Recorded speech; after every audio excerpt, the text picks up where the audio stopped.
They want that smoke, bitch, I got it for 'em. They want that smoke, bitch, I got it for 'em. They want that smoke, you know I blow it. They call me Sunny Monster for a reason. I'm really dripping, leave a nigga bleeding. I get to squeezing, leave a nigga. They want that smoke, bitch, I got it for 'em. They want that smoke, bitch, I got it for 'em. They want that smoke, you know I blow it. They call me Sunny Monster for a reason. I'm really dripping, leave a nigga bleeding. I get to squeezing, leave a nigga bleeding. Raw Molly got me all up in demon mode. I'm moving like I done put clean in my nose. Trying to catch me up, I can leave with some hoes. He standing straight up, watch I make him lean with this pole. Would've thought he was closed, how that heat made him fold. Thought it was a game, he won't think no more. His brain's gone, nigga. It be exciting when I get to striking. Guns sound like thunder, hit you like lightning. Fight for your life, we don't do no fighting. We really hit it, nigga. We worse than savage, they calling us Vikings. Police be riding, we still be sliding. Told you we hitters, remember the time. They want that smoke, bitch, I got it for 'em. They want that smoke, bitch, I got it for 'em. They want that smoke, you know I blow it. They call me Sunny Monster for a reason. I'm really dripping, leave a nigga bleeding. I get to squeezing, leave a nigga bleeding. They want that smoke, bitch, I got it for 'em. They want that smoke, bitch, I got it for 'em. They want that smoke, you know I blow it. They call me Sunny Monster for a reason. I'm really dripping, leave a nigga bleeding. I get to squeezing, leave a nigga bleeding. How about I leave them holding like the Bible? AR-15, that's a high-power rifle. A in the army, assassinate rivals. Break that shit down, nigga. AK or anybody kill. Hop out, get the drilling and spilling. Stay on point, 6-2, gon' split 'em. FN, that's for any fuck, nigga. You a plug, then I'm pulling up, nigga. You my lunch, eat these bullets for dinner. 5.0, eat 'em up, eat 'em up. SK, smoke killer for show. Drum rounds and cripple off straight go. I got them all, you don't want no. They want that smoke, bitch, I got it for 'em. They want that smoke, bitch, I got it for 'em. They want that smoke, you know I blow it. They call me Sunny Monster for a reason. I'm really dripping, leave a nigga bleeding. I get this pussy, leave a nigga bleeding. They want that smoke, bitch, I got it for 'em. They want that smoke, bitch, I got it for 'em. They want that smoke, you know I blow it. They call me Sunny Monster for a reason. I'm really dripping, leave a nigga bleeding. I get this squeeze, leave a nigga bleeding. Yo, what up, family? Peace and blessings to everybody in here. Slogan said he was the only person in there. Shit.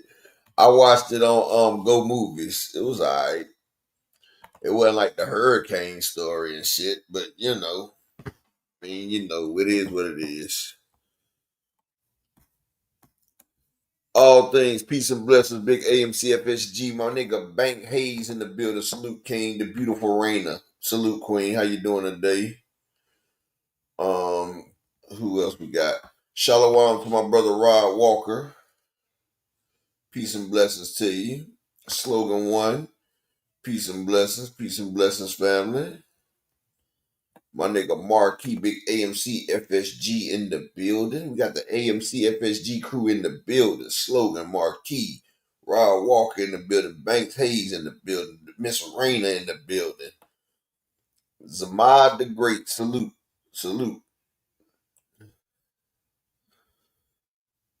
Yes, sir. Brian the King Falcone, big AMC FSG in the building. Salute, King. Peace and blessings. My man, Bronze Man, not Boulay, homie. Not Boulay. In the building. Mr. M. Pride, salute, King. Peace and blessings. My brother LaMarcus Robertson in the building. Salute. All right. One thing I want to say, if we sit there and think about it, Devin Haney ain't really a bad guy. And he's not really a bad fighter. 90% of the hate that he gets is because of Bill Haney. The reason why he married a streetwalker is because of Bill Haney. And it's funny how the Haneyites always talk about, y'all just mad because he got his dad. Well, his dad did a fucking terrible job. He emasculates his son. He got him marrying a daggone. He got his son look like a simp, but what do we expect? Bill Haney the same way with the Edomite. He married to a damn Edomite. And she doing whatever the hell she want to do. Like, he living the American dream. A brother get a couple dollars and go run to Mary Poppins. Niggas ain't learned from Tiger Woods yet. Tiger Woods showed y'all what happened. They marry you, get half your money, then turn around and marry a Tom Cruise that ain't got no money. So they take y'all wealth and take it back to the underprivileged Tom Cruises and build their wealth up and start generational wealth with the money that you garnered. Better stay woke, people. Better stay fucking woke. But Bill Haney running through Devin Haney's money anyway, so he's in charge of his son's money. How could you put a fiend in charge of your money? But that's what it is. And y'all know I got a couple videos I'm about to play, but Keith Colin, he talks about Javante Tank Davis, right? And then we're gonna see the African hitman Sina Adagabo. He tries to throw so much bullshit on David Morrell. Plus, Calvin Harrison trying to put that bullshit on Morrell. And then we got the light heavyweight Sina Ibeko. He spars with Canelo 80 rounds. Because I guess we about to get Terrence Crawford versus Canelo. Somebody trying to say that, but let's go ahead and get this shit started, family. We're gonna get this shit started.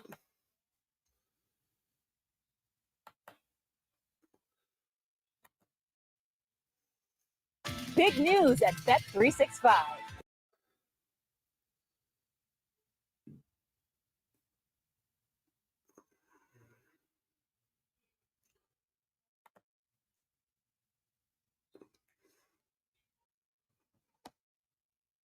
Fight Hype. I'm here with the young prospect, Keith Cologne, prospect of the year, 3-0, 3 knockouts.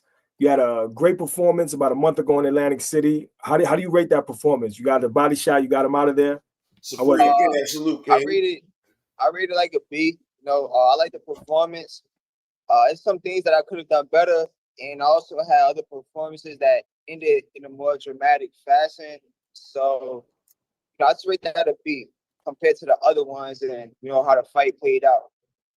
Yeah, but you blowing out these fighters. Is your team and you concerned that you're not getting the experience, the rounds in the bank, because you're so levels above these fighters, you're just knocking them out. Their power is explosive. Does that concern you a little bit? Nah, it doesn't concern me. The only thing that we taking into consideration is like the preparation for the fights, because like if you want to be in this sport for a long time, and, like you having hard training camps just for like 2 rounds and then coming back month after month, it's like thinking long term, it could like health wise and that whole nine. Like that's what we're more taking into consideration. The experience gonna come with the right fights, right fighters.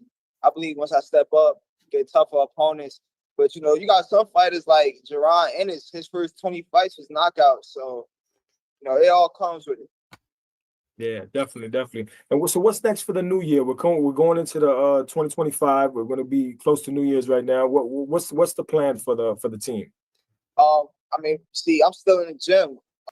They're only giving out like 4,000, 5,000. Wow. They could say like you may not live up to the potential, or they could pattern if you really notice like he kind of do this a lot, or like something big always does. He get to sit at the table. Lamont Rose not at that table, bigger and bigger. If I sign right now, a promotional company will have more leverage over me. They could say like you may not live up to the potential. The beautiful Queen 71. Or they could just throw me a hard fight. Say we going based on how you do in this fight, we gonna see how which way we want to go, and it could be a hard fight. They be like, look, you ain't performed well, so we don't want to sign for what we said. We want to sign for this, and that's not what I want. I know this right here is a real sport, and it's a business at the end of the day. So I'm putting myself first. Absolutely, you're a businessman first. You want to make the best opportunity for you and your family. So that makes sense.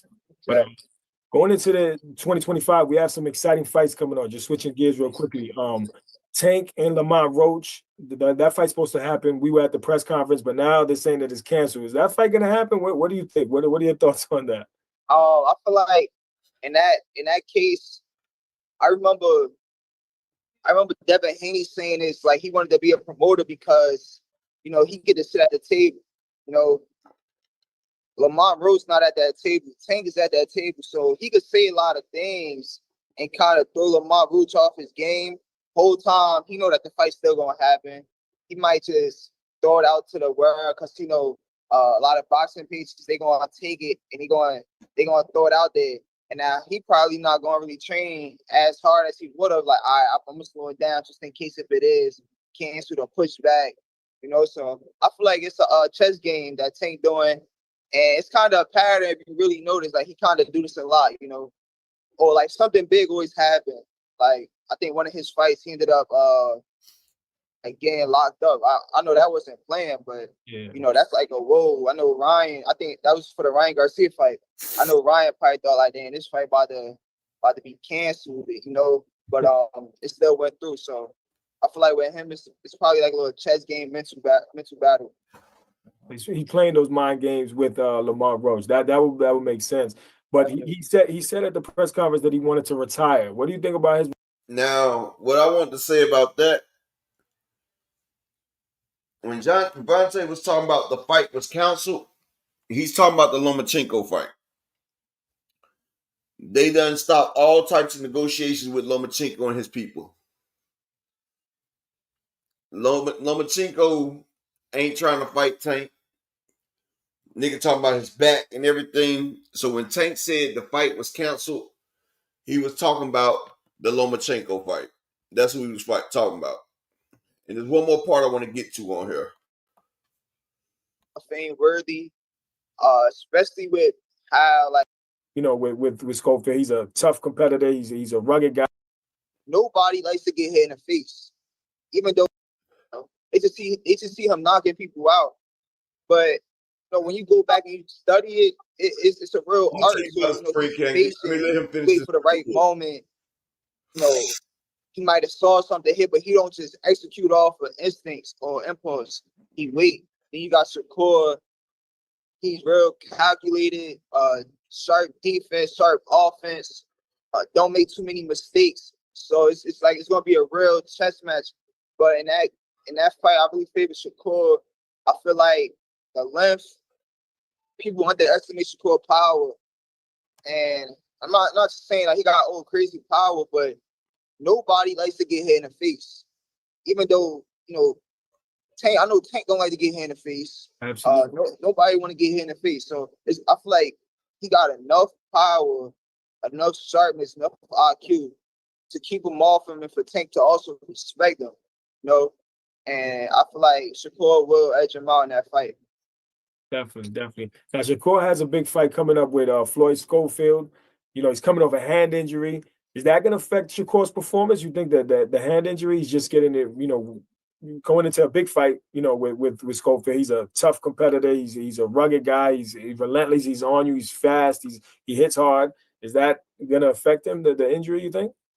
Nah, I don't feel like the injury will affect him. I feel like, if I'm being honest, I feel like this fight, and I'm not trying to discredit Floyd Schofield, but I feel like this fight will it kind of made it harder for Shakur to get the Tank fight, because if I was Tank and I was really trying to blackball Shakur, I could easily say like, we fighting like prospects, we fighting prospects that's not on my level. You don't even deserve to be in a ring with me right now. So I feel like it wouldn't affect his performance, but I feel like this fight make it like a little bit harder for him to get that big Tank fight. But you think it's Shakur's fault? Like, it seems like everybody avoids Shakur. Like Zepeda, he had a hand injury as well. He calls for Pitbull Cruz. He turns it down. It's like no one wants to fight him. The Devin Haney fight, you can argue both ways, but he can't. It seems like he can't land the fight. People don't want to get in the ring with him. So is it partly Shakur's fault, or is it just the other fighters not wanting to I feel like file free in the app by 2/8 When you switch to TurboTax, do it yourself. Do this until February 1st. On January 1st, we're starting a 4-week chair workout challenge for beginners. I feel like LB salute.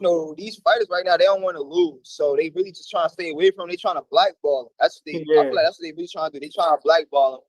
But if I was Shakur, I like right now is the time. You know you great, you got all the skills, you gotta take those risks.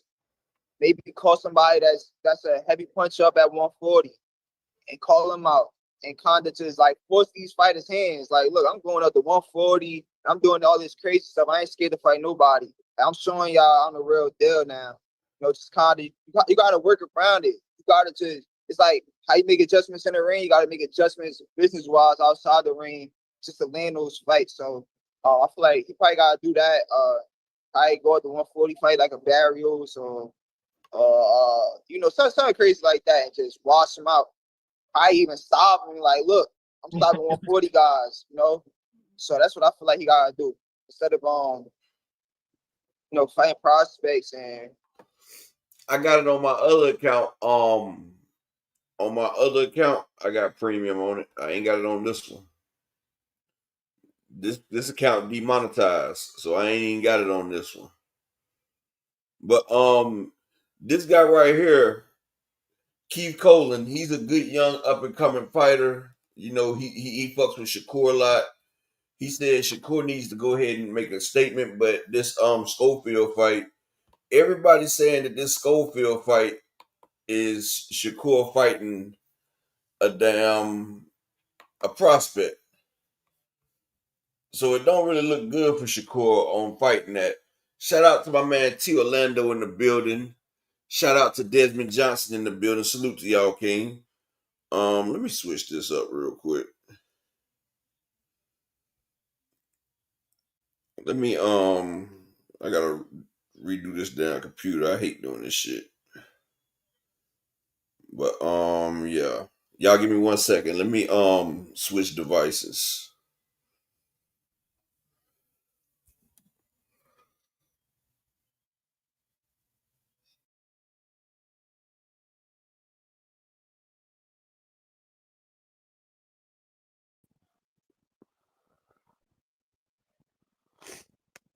World Comeback Sports in the building. Salute. But yeah. Can y'all hear me? All right. Salute the World Comeback Sports in the building. See, the problem is like Shakur is like I said, Shakur's a great fighter. But the fact that he's had his chance to fight Tank Davis and he didn't take it.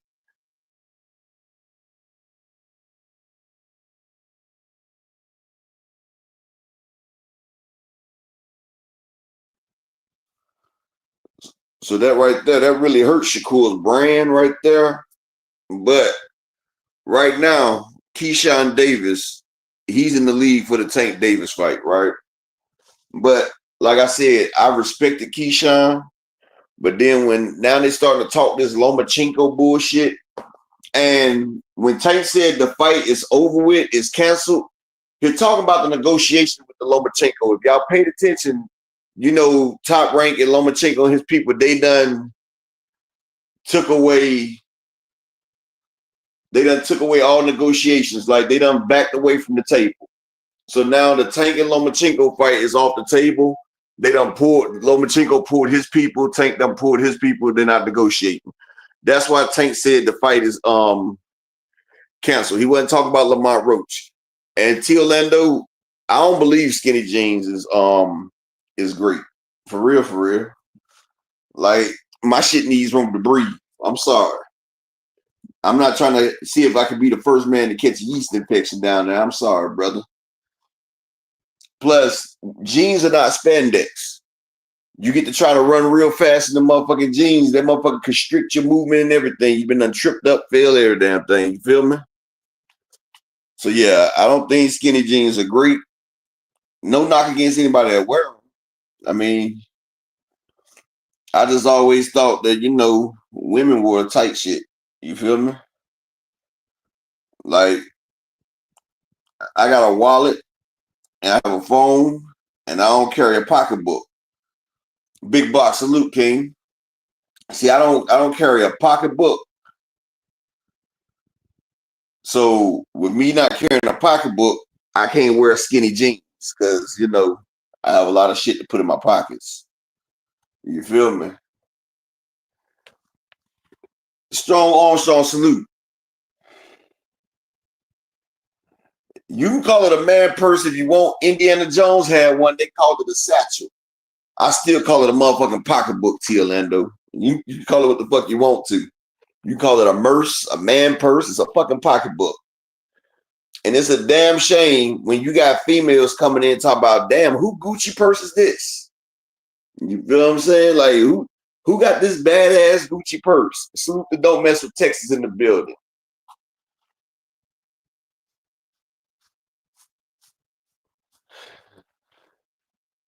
Hell no. You feel me?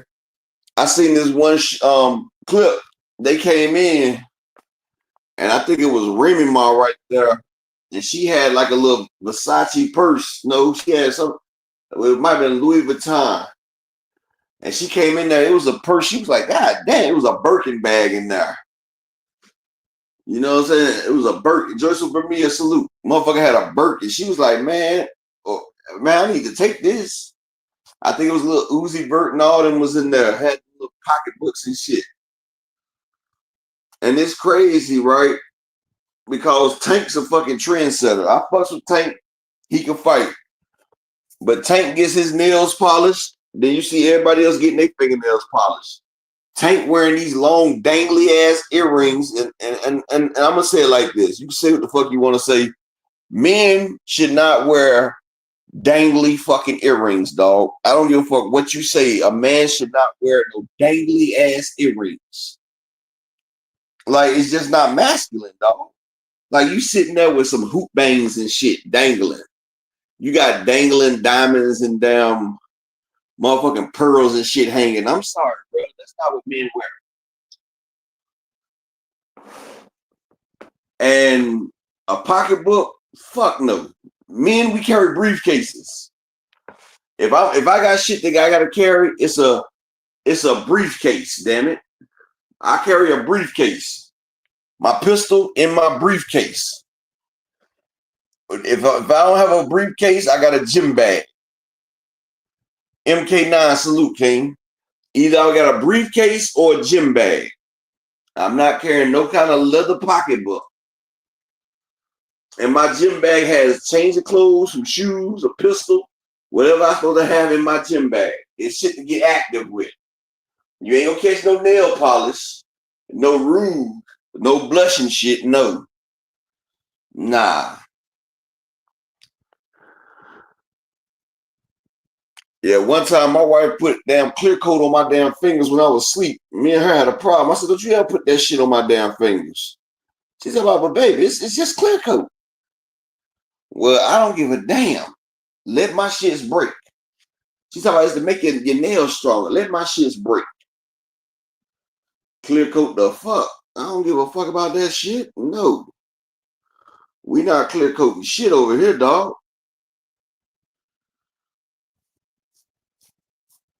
Motherfucker zesty like a motherfucking pizza. I'm telling you. That shit zesty ranch.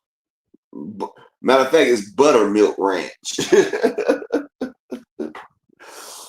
But salute.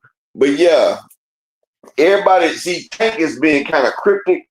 And I love this side of Tank because at first, we didn't get a chance to hear Tank talk because Floyd used to do all the damn talking.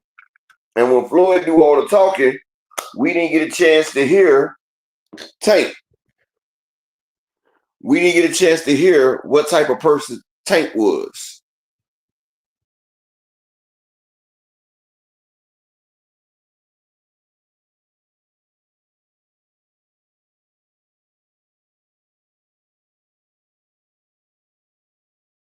With us not being able to see what type of character Tank is, now Tank is starting to open up and we're starting to see a different wave. But the one thing that I don't like when I'm seeing is I get tired of some people that are Tank fans, they get mad because a fighter calls out Tank. Now me, I'm from the old school of boxing. I love when a motherfucker calls a nigga out. Zach B. Salute. Yeah, we was locked up. And when we was locked up, them women raised these men wrong as hell. But Kevin House, salute, King. I love hearing, like, Keyshawn Davis. A lot of people was like, you don't have to call out Tank. Well, why not? Why not?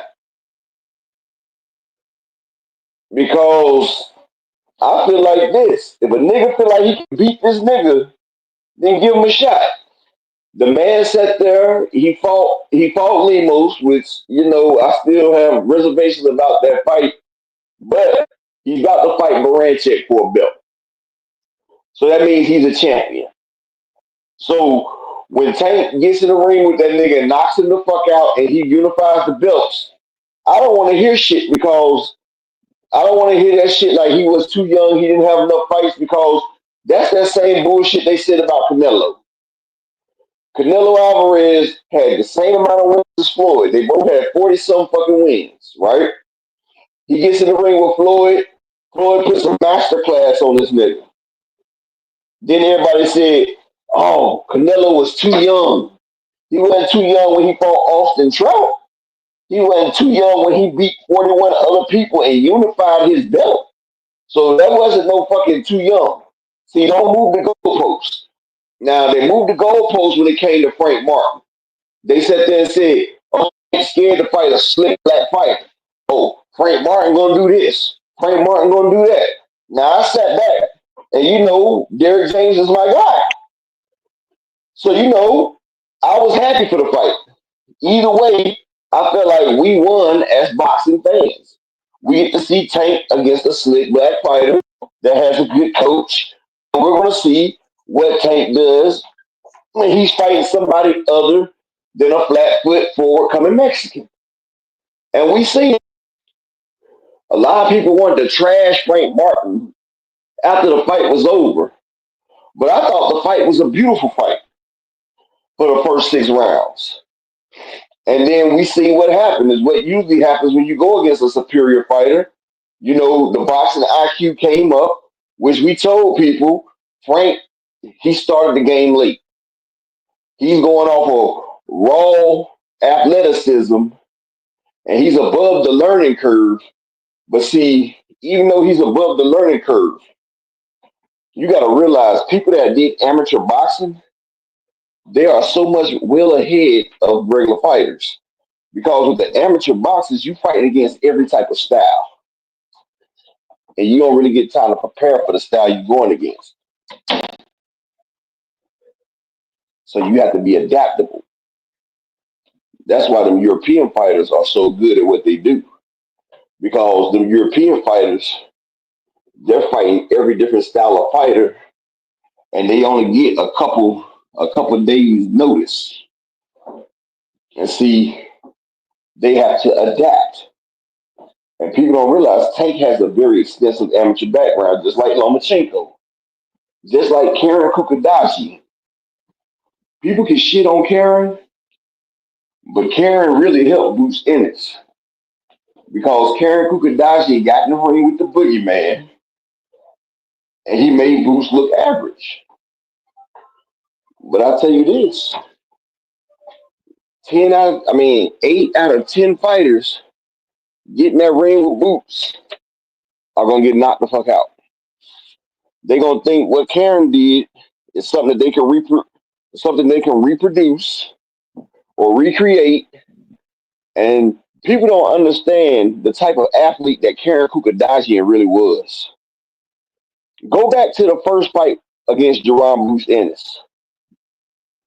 That guy Karen Kukadajian ran. He went lateral on Jerron Ennis for 12 full rounds. Shout out to the General Cal Cooler in the building. Y'all gotta realize Karen's his motor. Exactly. And can I get 5 people to support the grind for the channel? You know, the last day of the year. I just need 5 people to support the grind, and I appreciate it. This is the last day of the year. Last donations for the year. I just need 5 people to support. Cash App or PayPal. But like I was saying, Karen Kukadashian was able to go lateral with Jerron Ennis for 12 full rounds the first fight. Boots couldn't cut the ring off on him. Do you know what type of shape a fighter has to be in to be on top of his toes and to bounce around a ring for 12 rounds? Karen had a motor on him, and a lot of fighters don't have that type of motor. That's what I'm saying. It's more to Karen than meets the eyes. Exactly, Rod Walker. And we see what Murtazalev did to Tim Tszyu. All them Ukrainians and Europeans have extensive records because over there in their amateur boxing, they get paid to box amateur. And they're created like national heroes. Like boxers over there don't have to pay for shit. Their room and board is taken care of. They get a per diem, which is an allowance every day. Like they are paid to uphold the nation. Jesse Silva, salute. See, we don't treat boxers the way other countries do. Like in Cuba, man, boxers are like gods in Cuba. That's why Andy Cruz still loves Cuba. Like the way you're treated in your own home is amazing. The United States is the only one that don't treat their boxers the way they should, for real. But like I was saying, Frank Martin was a great fight for Tank until it wasn't. Everybody was saying, oh, Tank's scared of Frank. Everything like that. Then when Tank knocks Frank out, oh man, he was a bum. He wasn't shit.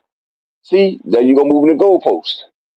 And I don't want to hear that with Keyshawn because when Keyshawn sat there and knocked out Lemos, knock, knock, Tank, knock, knock, and he been tricking the boxing for too many years. I want to fight him. And everybody talking about, oh, Tank's scared of Keyshawn. He's scared of Shakur. Now, when he get in there, he makes an example out of Keyshawn. I don't want to hear none of that shit. The same way everybody thinks Shakur is going to put on such a master class on Tank Davis. This is what y'all fail to realize. I don't even think Shakur can beat William Zepeda. And I'm just being honest. Terrell V. Salute. William Zepeda throws between 1,100 to 1,500 punches in any given fight. Let's just say he hits 20% of his shots. If he throws 1,500 punches and he lands 20% of his punches, right? That's 300 punches landed. And that's only at a low percentage like 20. That's 300 punches landed. And let's just say he lands 10% of those punches to the body. That's 30 body shots. That's 30 body shots. Because we know William Zepeda goes to the body. We seen what he did to the GQ model. We seen what he did to the man that really beat Pitbull Cruz and got robbed. We seen what he did to Maxie Hughes. We've seen Zepeda crush people's bodies. Now, Shakur gets hit 30 times to the body. We seen what one body shot where Oscar Valdez said that man almost threw up. Hey, LV, I was just rounding it up, brother. I was just rounding. I wasn't trying to be precise. You feel me? But thank you. But we seen what happened when De Los Santos hit Shakur in the body one time. And I think it is 300 because 20% of, yeah, it's 300, bro. I wasn't trying to be precise, but my mind is a calculator. So, you know, I be right when I don't even know it. But, yeah, we seen De Los Santos hit Shakur in the body, and Shakur hopped across the whole ring, and the rest of that fight was nothing. But one thing about it, William Zepeda can cut off the ring. And William Zepeda is a very active fighter. And Shakur, I don't think, has enough pop to keep that man off his back. Now, if he lands 30 shots to Shakur's body, Shakur's a done deal. He don't like to get hit to the body. No fighter does. And I feel like Williams Zepeda has the key to unlock Shakur's body. Now, with that being said, our team was able to land on Shakur a good amount of times. Everybody Shakur has fought has been able to land. Tank Davis hits with a different velocity. He has a different IQ. Now, if Valdez hurts Shakur with a body shot, what do you think one of them body shots Tank hits Shakur with will do? Shakur has never been hit by somebody like Tank without 16 ounces of headgear. See, Shakur has sparred with Tank, and he said they went back and forth. But one thing about sparring that people forget, with sparring, you have on 16 ounces and you have headgear. So really, you're really just covering up your body because you know your head is basically protected. As long as you don't get hit in the chin, your head is protected. Now, put that same person in the ring, take away the headgear and the 16 ounces and put 8 ounces on. Now you have to guard your whole head. Now you just don't have that little square. And anybody that's ever fought with your people talk, and y'all did this shit called body blows, that's when you and your homeboy, y'all fight each other. The only thing y'all do is hit the body. It's a little hard because the only thing you hit is the body. So a person can cover up the body because you know where it's coming. And that's kind of what sparring is. But now, that's why you see some people, they be great at sparring, but when they get in the ring, it's a whole different story because now you're just not covering up that one little space. Now you got to protect your dome too. You got to protect your motherfucking dome. And Tank is not the one you want to rattle your cranium. That man hits your cranium, you go on CTE. It's going to be concussion. It's going to be something rattled. And Shakur, he's so great in defense because he can't take shots. That's what people don't understand.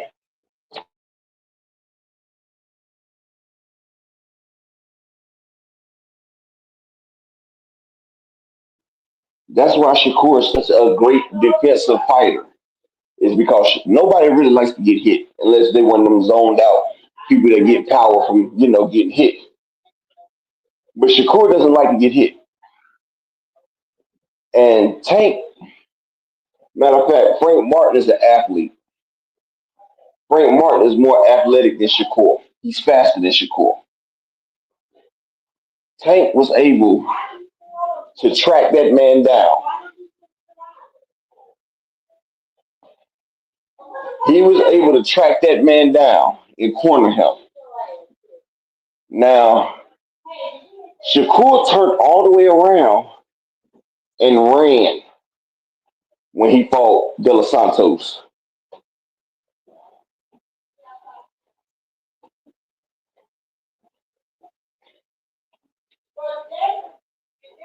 Yes, Shakur has a 45% KO rating, but Shakur has a 0% KO rating. Actually, he has a 45% TKO rating.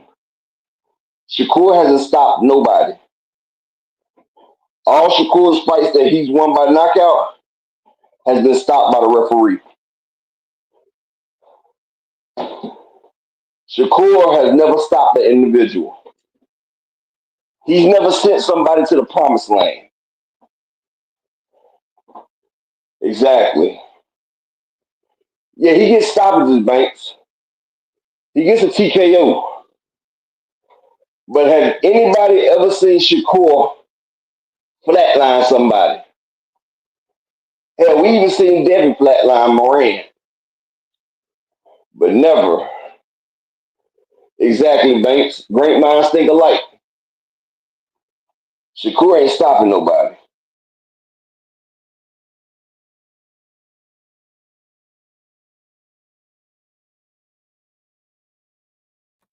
And I mean, that's okay. That's just not Shakur's game. Shakur is a fighter who uses precision, and he fights to get you up out of there. But Shakur going against Tank, that's too much firepower. Because hell, Shakur was even scared when he went against Artyom. Now, to sit there and let Artyom do you like that, that's crazy. And I was like, okay, Shakur let Artyom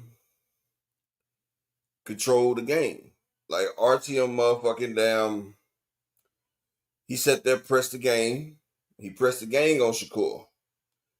And yes, Bronze Man, he does let his hands go in sparring. He does.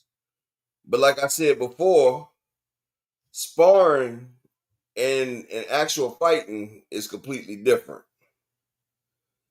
Because in sparring, you ain't got to worry about really what's coming at you. And the reason why you don't really have to worry about what's coming at you is because, you know, with that right there, you got your headgear, you have all that different gear that's covering you up, and you have 16-ounce gloves. J.A. Dixon, salute. And yes, he will be running from Tank all night. But the deal is, he might be running from Tank, but Tank knows how to seek and destroy. Tank knows how to catch you.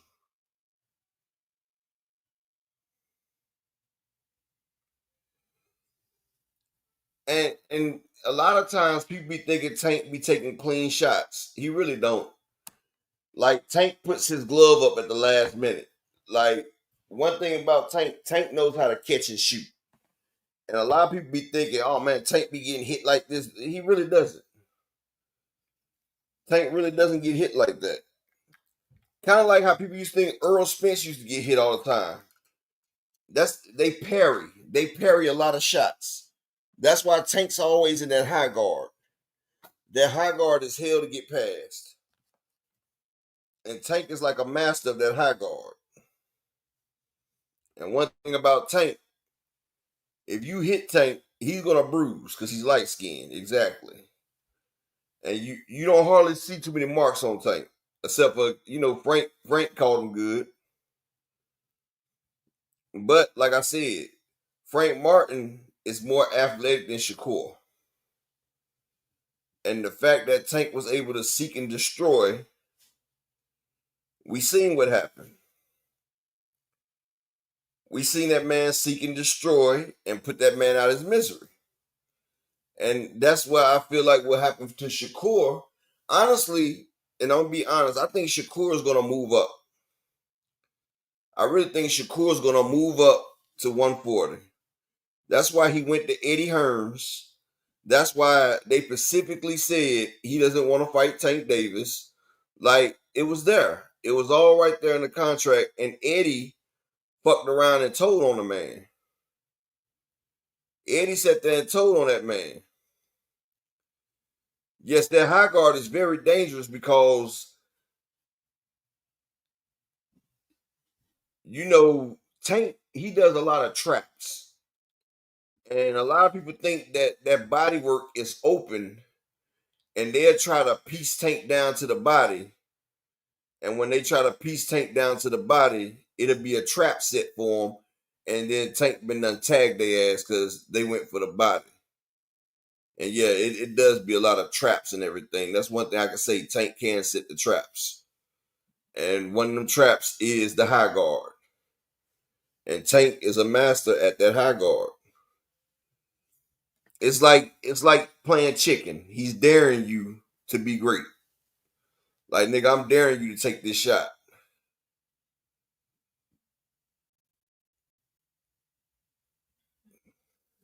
Well, I'm going to tell you like this, Mr. Pride. It's a difference. Tevin Farmer is a hell of a defensive fighter as well. But Tevin Farmer has something that Shakur doesn't have in Pride.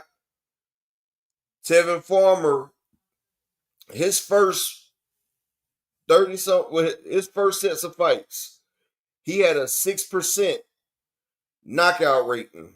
You feel me? 6%. His last five fights, he has gotten a knockdown. in all 5 of those fights. This man, Tevin Farmer, has came back. He has a 66% knockout rating with his winning percentage. He dropped Avery Sparrow. That was the only one he didn't knock out.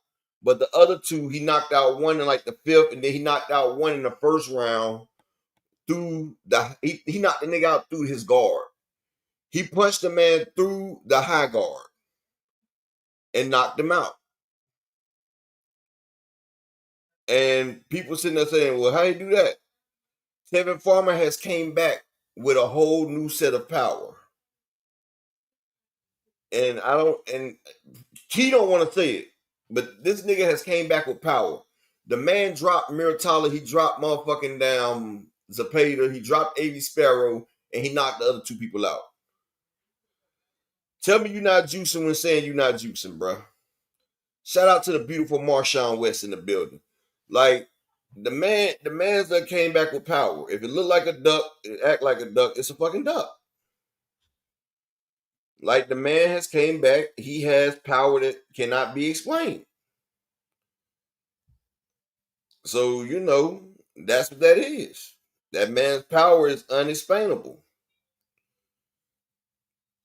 He's messing people up.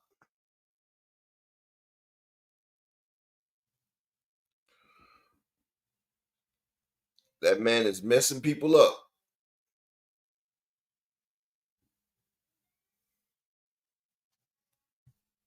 But hey, it is what it is. That's the only thing I can say is it is what it is. That man right there, he's done came back. He's done had some serious power with him. And he's making people pay. And Tevin Farmer was always a great fighter. You feel what I'm saying? Like, he was always a good fighter. That's one thing I can say about Farmer. He was always a good fighter. And one thing about Tevin Farmer as well, Tevin Farmer done came back and he's got this new strength to him. And Tevin Farmer has been messing people up. And I think Tevin Farmer versus Shakur would be a great fight. I would love to see Tevin Farmer versus Shakur Stevenson. That fight right there would be something serious. And honestly, I think Tevin Farmer will give Shakur a run for his money if you really think about it.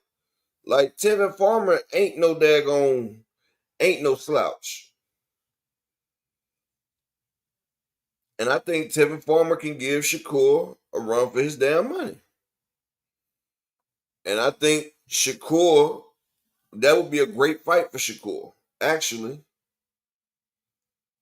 that would actually be a great fight for Shakur Stevenson.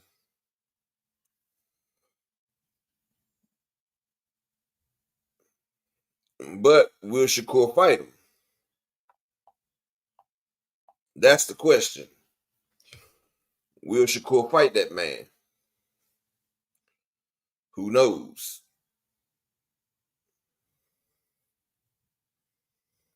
But can I get 5 people to Aunt McQueen salute, King? But can I get 5 people to support the grind for the day? Just 5 people. Last day of the year. Last day of the year. Can we get 5 people to support the grind? Can we get 5 people to support the grind on this New Year's Day?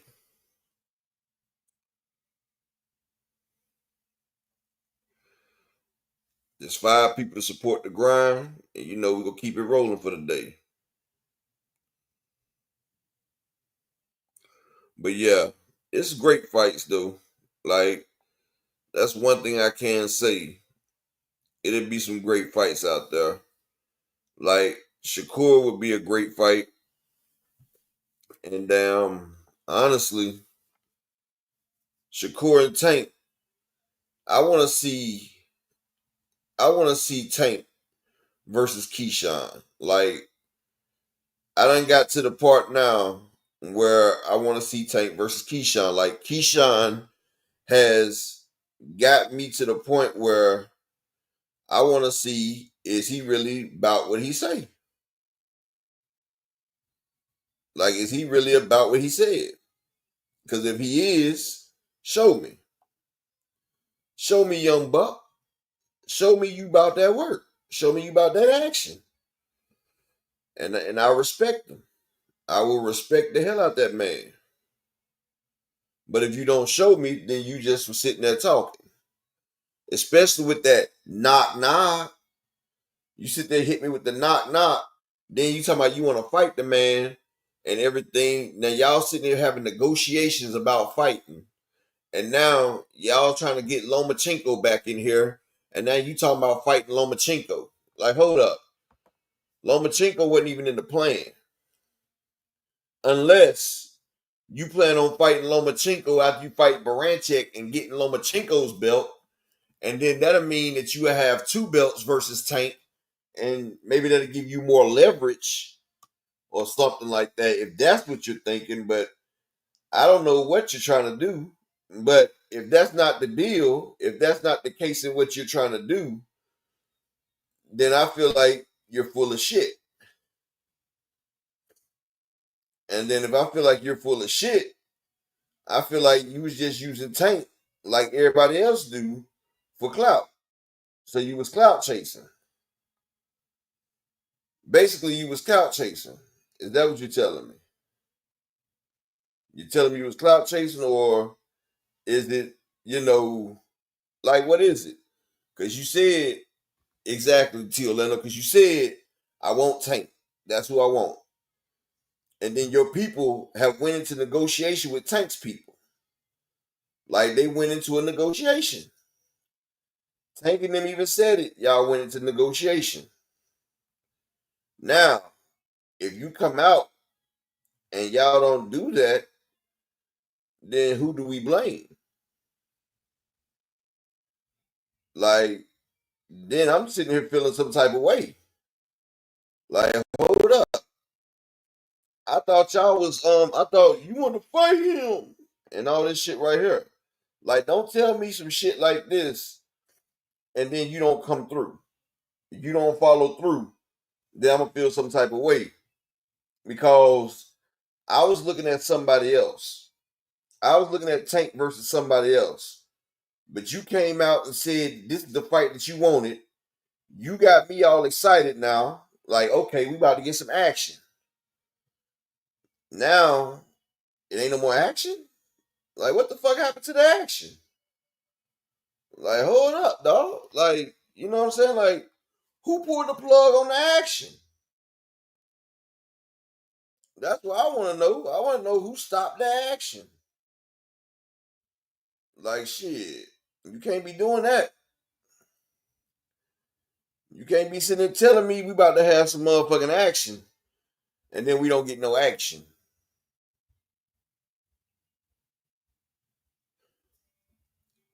Yeah, Mr. Pride, you are mistaken, my brother. You said I prefer punchers to pure boxing. I know a few pure boxers that can beat punchers. But let me ask you a question, Mr. Pride. What considers a person a pure boxer, and what makes a person a puncher? You feel me? Can you explain that to me? What separates a boxer from a puncher? Because if you look at it, Tank, he doesn't throw a lot of punches. Tank uses angles. He uses counters. Tank uses counters. He uses angles. He sets traps. So, isn't that boxing? Making angles, setting traps? Wouldn't that be considered a boxer? I mean, I thought that's part of boxing. And shout out to my brother, Windy City Assassin. He says, Happy New Year. Salute to my brother, Windy City Assassin, with the $2 holler in the cash app. I appreciate you, fam. Much joy and appreciation, my brother. I just need 4 more people to support after that. If I can get 4 more people, that would be great for the last show of this year. But, Mr. M. Pride, Wouldn't that make Tank a boxer? Wouldn't that make Tank a boxer with power? Floyd Mayweather, when he was Money Mayweather, when he was Pretty Boy Floyd, he was a boxer, but he had power and he was stopping shit. But when he fought Diego Corrales, he outboxed him and beat the shit out of him. But he was a boxer. Jermell Charlo is a boxer, but he can also be a puncher. Exactly, Windy City. That's what I was saying. Let's be real. How did Tank let us down when he was trying to fight everybody and everybody turned him down? Wouldn't we say that everybody else let us down and Tank was holding us down? Could we not say that? Like, could we not say, man, everybody let us down but Tank?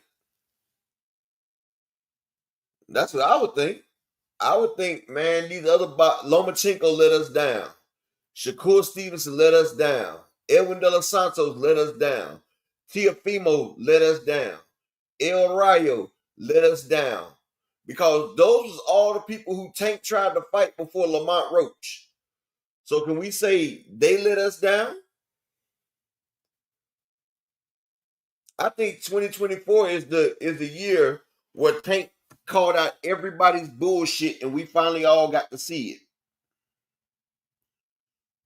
That's what I think. I don't think he let us down. I think he opened our eyes this year.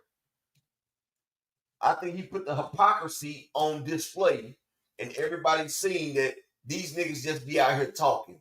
I think 2024 is the year that we figured out that boxers actually do be scared of other fighters because Tank is the biggest payday for any of these guys in the three divisions around it. At 130, 135, 140, you're not getting a bigger payday than Tank Davis. That's why Conor Benn at 147 is trying to make a fight with Tank Davis. That's why everybody is trying to make a fight at Tank Davis. That's why Lamont Roach, the champion at 130, is willing to come up and fight Tank fucking Davis. Just like Spence is the cash cow at 154. Just like Canelo at 168. You have three cash cows in boxing. You got Tank Davis, Earl Spence, and Canelo Alvarez. So if you're anywhere near these guys' divisions, if they sit there and ask you, let's motherfucking fight, then you will go make the fight. The only difference is Canelo is lost a step. That's why everybody wants the Canelo paycheck. They see Tank's in his prime right now. This man is 30 years old. He's in his prime and he's knocking shit the fuck out. That's why motherfuckers ain't trying to fight Tank. That's the only reason. Because if Tank had lost a step like Canelo, you best believe everybody will be beating down that nigga door to get a fucking fight. Everybody was trying to talk shit to Tank until he knocked out Frank Martin. See, a lot of fighters, they seen themselves in Frank Martin. They seen them doing a lot of shit that Frank Martin do. And then the way Tank systematically broke him down, and now he cornered that man and knocked the motherfucker the fuck out. And then the rest of them was like, well, damn, Frank is a fast fighter, and he couldn't get away from Tank. So I know I ain't going to be able to get away from Tank.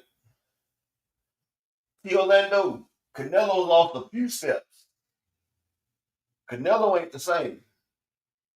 The only time Canelo fights good is if he fighting against a black guy. If Canelo fights against a black guy, I hate to say it, but Canelo's going to be on his best. He's not about to lose to a Mayate. Canelo about to be clenbuteroled up, and he's coming to play. He's not about to let nobody beat him that's of the darker persuasion. I'm just being honest.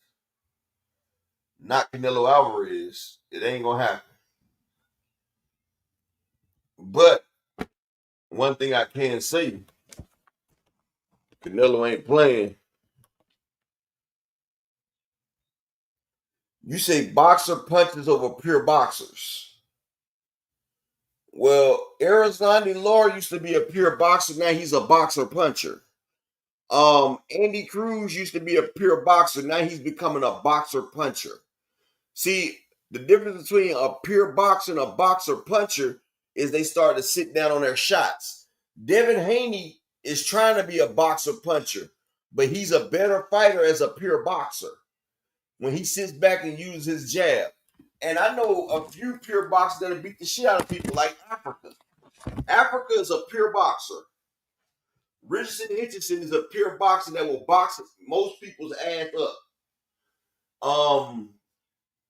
Jack Catterall is a pure boxer. He will box the shit out of a motherfucker. But if Jack Catterall got aggressive, he could become a boxer puncher. See, a boxer and a boxer puncher are really one and the same. It's whether they want to sit down on their shots or not. You feel what I'm saying? Like, David Morrell is a boxer, but he's also a boxer puncher.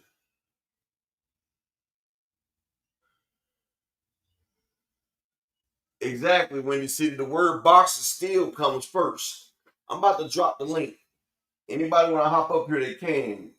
If my man Aunt Queen want to hop up here, it'll be welcome. But you know, about to drop the link. If Mr. Empire, if you want to get up here and explain it better, you can. But Shakur at one point was a boxer puncher. Like when he fought when he fought your boy for the belt. What's the dude name that got the podcast now? The one that he shitted on the contract, Jamel Herring. When he fought Jamel Herring, he was a boxer puncher that night. He was a boxer puncher. Now, when you talk about pure boxers, then you're talking about boxers that's going out there, they're not looking for the stoppage. All they're trying to do is jab and move, stick and move. That's pure boxing. Pure boxing at its finest. But then when you got a person that stops moving and they sit down and they try to get them up out of there, then they become a boxer puncher. Now, when you're on your toes the whole night and you're getting the fuck away, you're a boxer. But when you stop fleeing, when you stop resisting and stop running and decide to engage and hold your ground while you're engaging, then you qualify as a boxer puncher at that moment. You're no longer a boxer, you're a boxer puncher. The link is open. Anybody want to hop up here, they can. And also, just 4 more people to support the grind on the last day of the year. Can I get 4 more people? I don't care if it's nothing. Just, you know, anything you seeing is respect.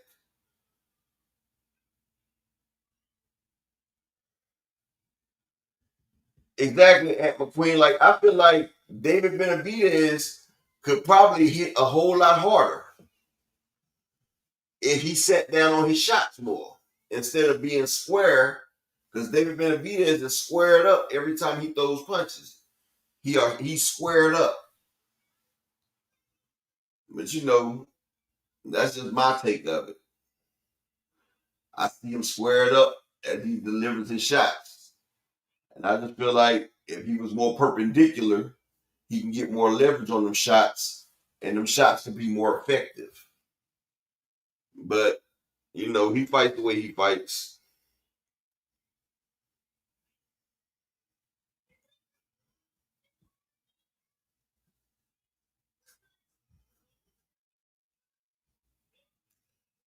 See, Sugar Ray was actually a boxer puncher, Supreme Cam, if you think about it. Sugar Ray was, Floyd was as well. Floyd became a pure boxer. Well, Floyd, I don't think Floyd was never a pure boxer, because Floyd was standing the hold. Pure boxer is someone who utilize. Floyd can never be considered a pure boxer. A pure boxer is the one who utilizes the ring, that utilizes the in and out, that floats like a butterfly. Floyd will sit there in the Philly shell and he will box it out with you, which makes him a boxer puncher. Like a boxer is somebody that floats around the ring that uses lateral movement, the way Jermell Charlo used to be before he got with Derrick James. Before Jamel Charlo was with Derrick James, he was a boxer. He get with Derrick James, he becomes a boxer puncher. Like a boxer is somebody that floats like a butterfly, sings like a bee, who's always in motion. Like Karen Kukadaji, the first time he fought Boots, was a boxer. Jack Catterall is a boxer. Richardson Hitchison is a boxer. They know their skill set. They know they're not dangerous, and they know, they're going to win on the cards. Floyd at one point could hurt you. You feel me? That's just the difference between the two, though. It really ain't that much of a difference if you think about it, but it's enough to be mentioned. And see, Shakur, the only thing I got about Shakur, right? He's too focused on defense. And that's because he doesn't want to get hit.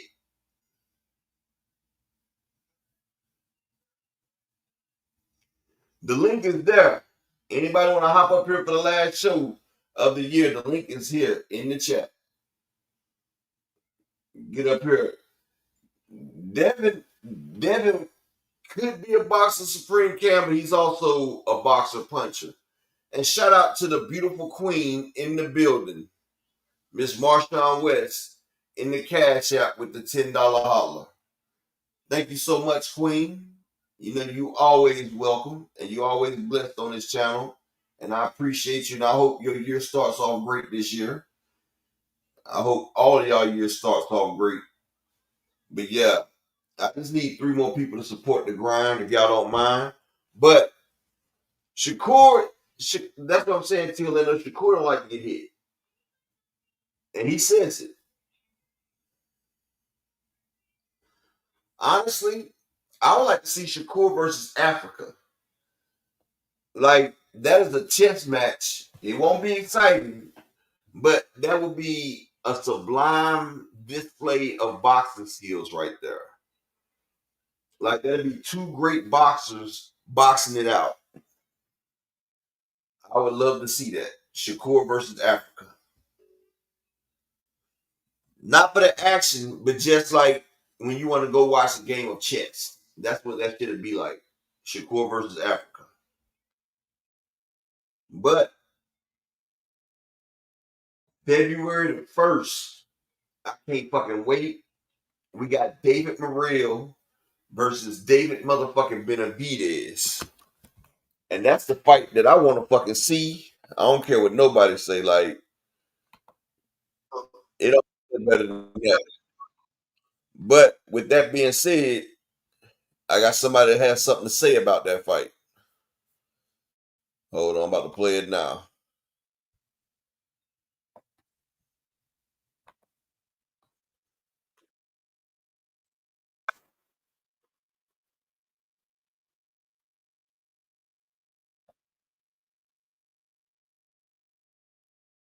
What's going on, man? What's going on, player, man? I appreciate you having me on here all year long. So really just waiting for that phone call, man. We ready. It seemed like, prior to the Steen fight, you were doing your thing. And we both signed paperwork. It's going to be drug tested. We get to the fight. I told my coach in the corner, 5 rounds, so I'm going to knock this guy out in 5 rounds. In the 3rd round, I tore my shoulder. That's how the sport is, man. You fight through injuries all the time. The Morrell fight, we got a watertight opportunity. At that time, I was ranked top 10 by the WBA in super middleweight. Went to Morrell's second home in Minnesota. Nobody else wanted to fight him. I told you, man, have gun, we'll travel, man. We fight. It don't matter where it's at. You give me a call, man, we're going to pull up. We pulled up, had a great game plan. I personally and a lot of my team feel like the fight would stop early. Was the guy winning the fight? Yeah, but we had a game plan for the deeper rounds. And I was in the ring with Morrell. I'm catching this guy with body shots, and I'm hearing what the body shots are doing to him, and I knew it was going to slow down eventually. But not to believe also, too, not to mention that fight was supposed to be drug tested, and we both signed paperwork it's going to be drug tested. We get to the fight the day of in the locker room, the WBA forgets to order the drug test. So that's another thing. You fight, not only fighting politics, you fight a potential dirty fighter too in Morrell.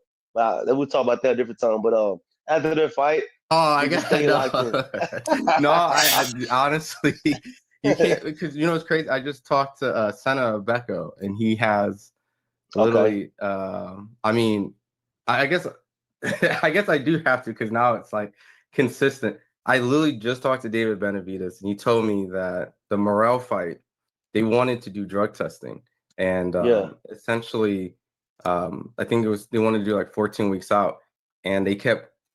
In his words, he says that it kept going and being delayed. He said up to the 9th week that if they weren't going to get drug tested, they were going to actually call PBC and cancel the fight.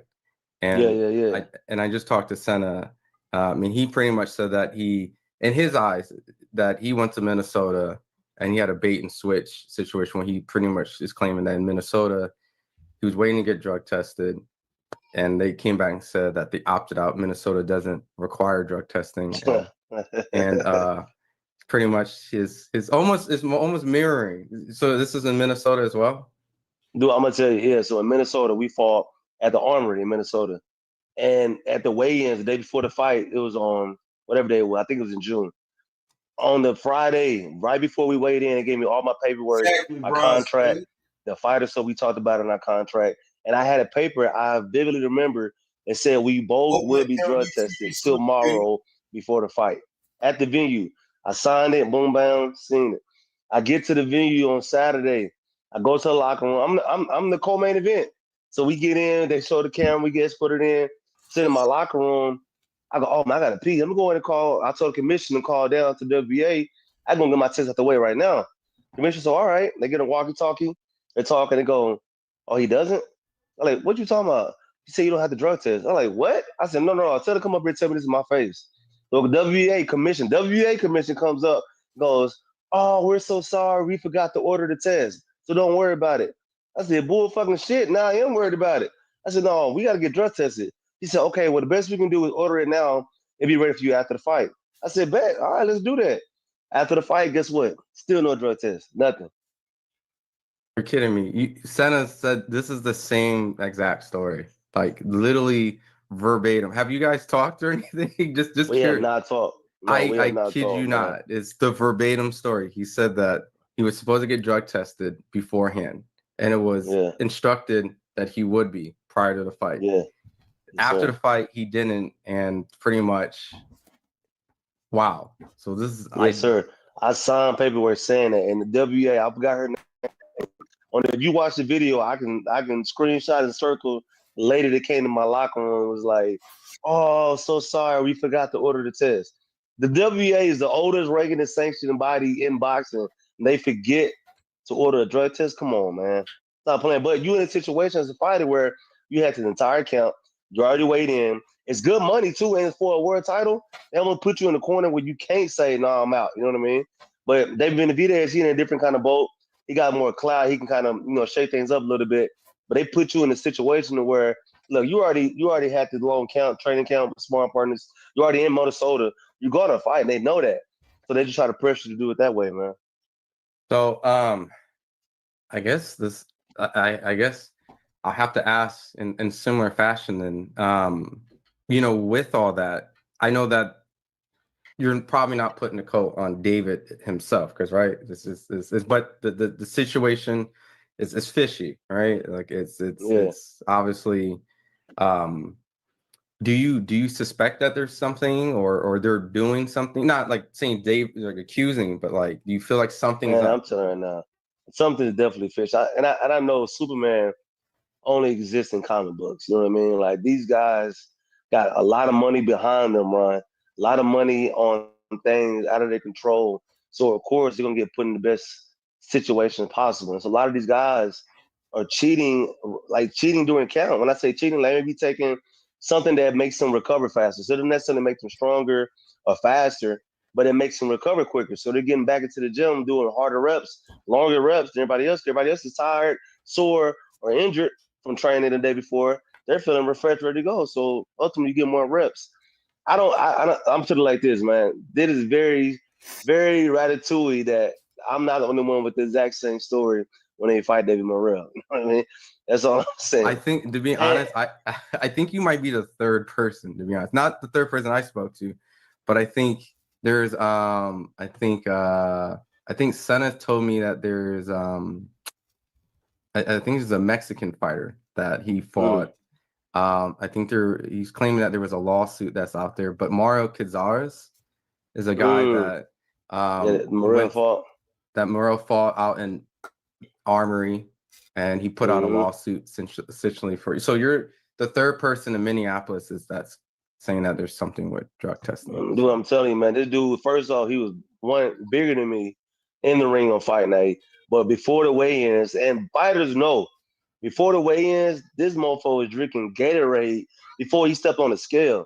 Now, I'm not saying it's part of his cheating regimen, but I don't know many fighters who were drinking or eating anything when they stepped on the scale. They was that confident in cutting weight and being that big and that strong. They were drinking Gatorade before they even stepped on the scale. Something a little fishy, man. You know what I mean? Something fishy.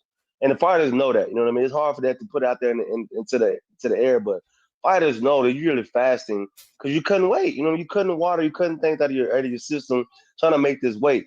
So for him to be drinking Gatorade and just everything's all chill and comfortable, come on, man. Something going on.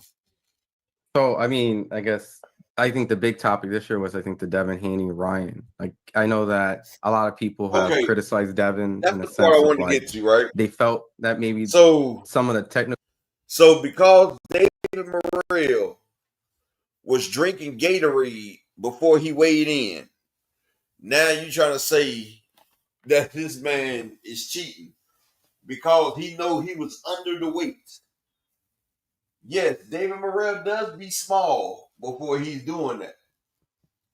But his rehydration, he rehydrated.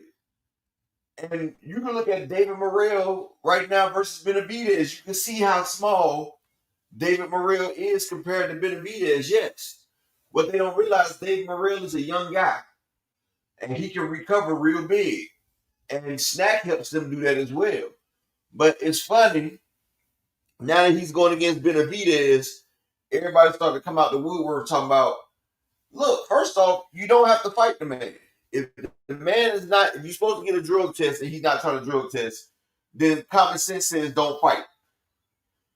But then for you to sit there and say, like, he was smaller than me in the weigh-in, nigga, he rehydrated better than you did. Devin Haney is on SNAC. But if you notice, Devin Haney be small as hell before he rehydrates. And one thing about it, yes, Morrell was drinking Gatorade before he got on the scale. He was getting on the scale within 2 minutes. Gatorade does not have that much time to get to your body in 2 minutes, you dumbass. So as soon as he drunk it, it wasn't really affecting the scale. He just got to jumpstart his rehydration. And yes, they rehydrate very good. I told you they rehydrate about 20, 30 pounds. Shout out to everybody out there. And I still need 3 more to represent the channel for the last day of the new year. Can I get 3 more in the Cash App, please? Support the grind. Just need 3 people. Who gonna be the final 3 of this year? But yeah, it's funny how now I'm not saying Morrell's cheating or not, but I'm just saying you wasn't saying nothing until after you got your ass whooped. Now it's funny how motherfuckers don't be saying this bullshit till after they get an ass whooping.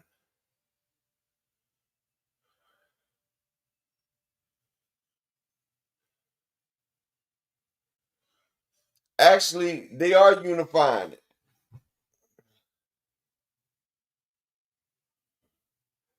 Actually, they are unifying it. No Cash Crypto, I'm not saying they're conspiring. What I said is, if a motherfucker is not going to take a drug test, then don't fucking fight them. That's what I'm saying. But don't cry after the fact. That's what I'm saying, Cash Crypto, because it's if we signed the fight and you signed to take a drug test, and then you don't want to take a drug test, then you in breach of contract. I don't have to fight you. And I'm still getting paid because I fulfilled my contractual obligations. Exactly, DD Sanchez. Victor Conte is over there, and David Benavidez is on SNAC. David Benavidez, I wanted him to get tested because David Benavidez blows up 40 and 50 fucking pounds. That man's on SNAC. That's why Canelo said, I'm not fighting David Benavidez. People forget David Benavidez used to be 300 fucking pounds. David Benavidez is sucking in his body weight, and when it's time to fight, that nigga done rehydrated bigger than Devin Haney. I'm talking about percentage-wise. That man blows the fuck up. And that's why Canelo said, I can't fight that man. If he fought Canelo Alvarez, he would have to fight on a damn hydration clause. That's the only way. And I don't trust anybody on SNAC.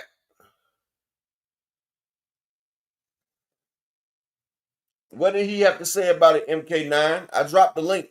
Anybody want to hop up there, they can hop up there.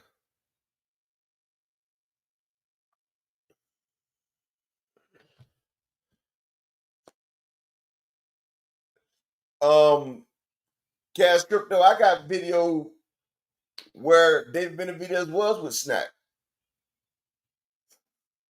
He wasn't with him now, but he was. MK9, what Tim Bradley had to say about Usyk?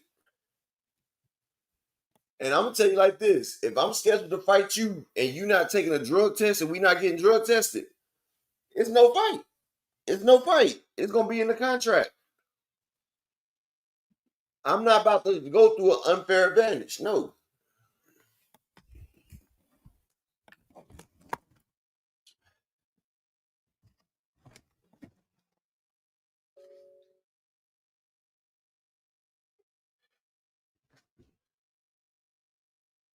Crucial Confidence said he was with M.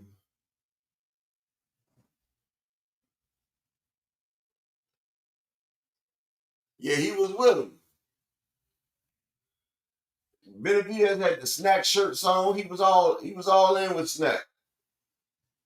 He just recently stopped fucking with SNAC.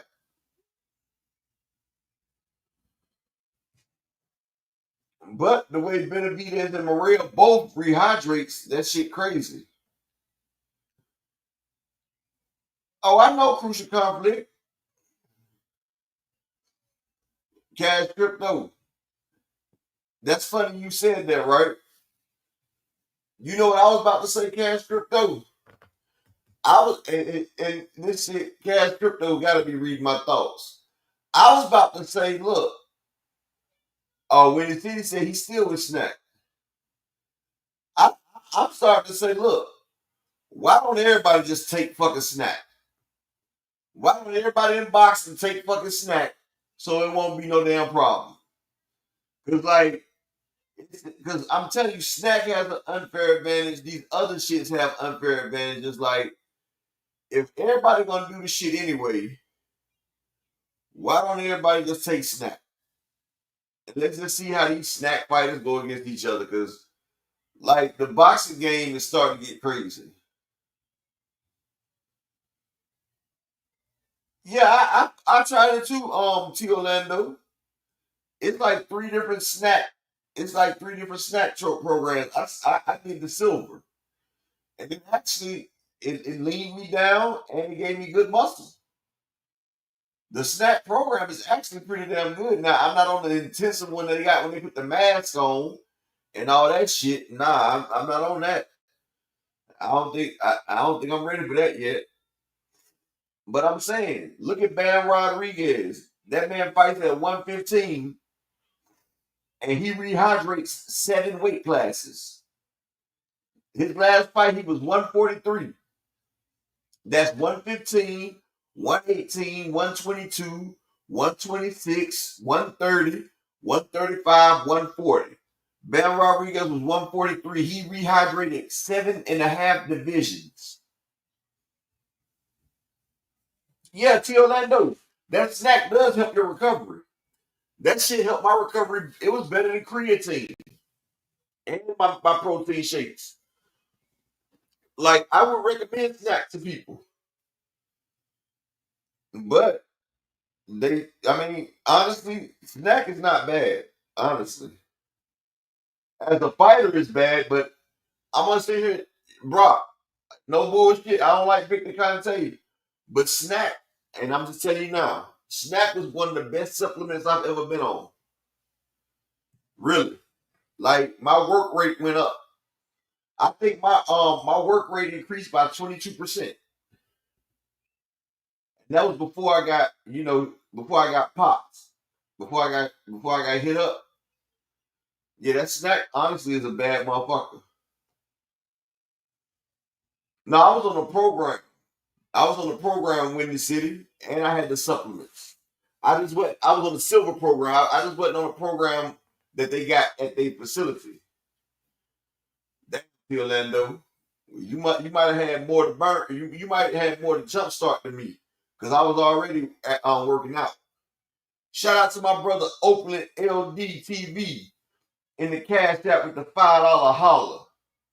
Appreciate you, King. Always coming through and supporting the grind. And if y'all not subscribed to Oakland, y'all need to, because anything Florida, that man's on it. He's at every fight in Florida, and he gonna put it out there for you. I only need 2 more people to support this grind for this year, so we can end this year in a bang. But yeah, honestly, I'm being honest. I have no bad things to say about the SNAP program as a consumer, but I can tell you like this.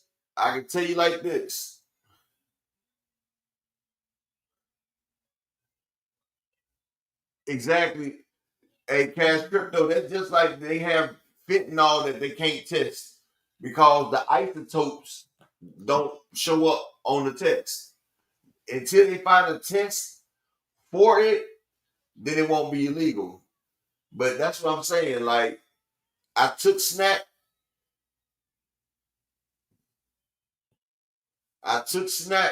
And one thing about SNAC, like I said, it was one of the best supplements I took.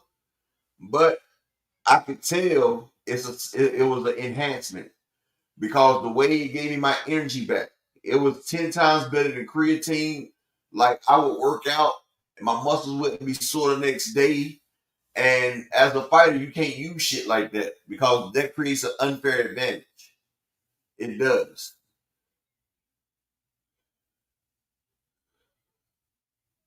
No, I told y'all I was on a silver program in the city. I told you I wasn't in that package where they got the blood machine and the face mask. I told you I'm not on that. I told you I didn't get all that. I said I just took the silver. Mine was $630. The package I took was $630.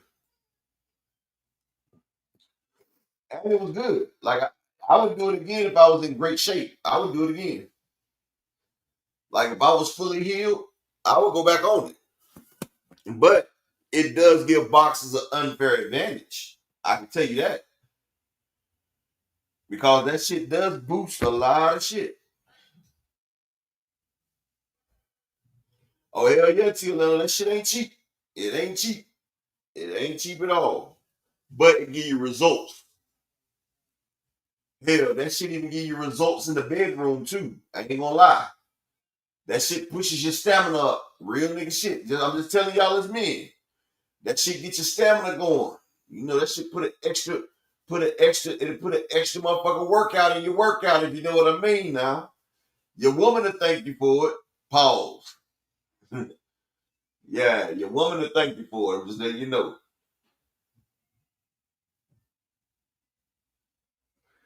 Exactly, Windy City. That's what I was gonna say. It boosts your testosterone. So that's what I'm saying. You know, it gets you right. It makes you an animal in that motherfucking bedroom too, bro. I'm telling you. I'm telling you. Your girl be like, "Are you on that Bluetooth?" Nah, bitch, I'm on SNAC. Now you about to be a snack. Eat you up like a Scooby snack. Pause.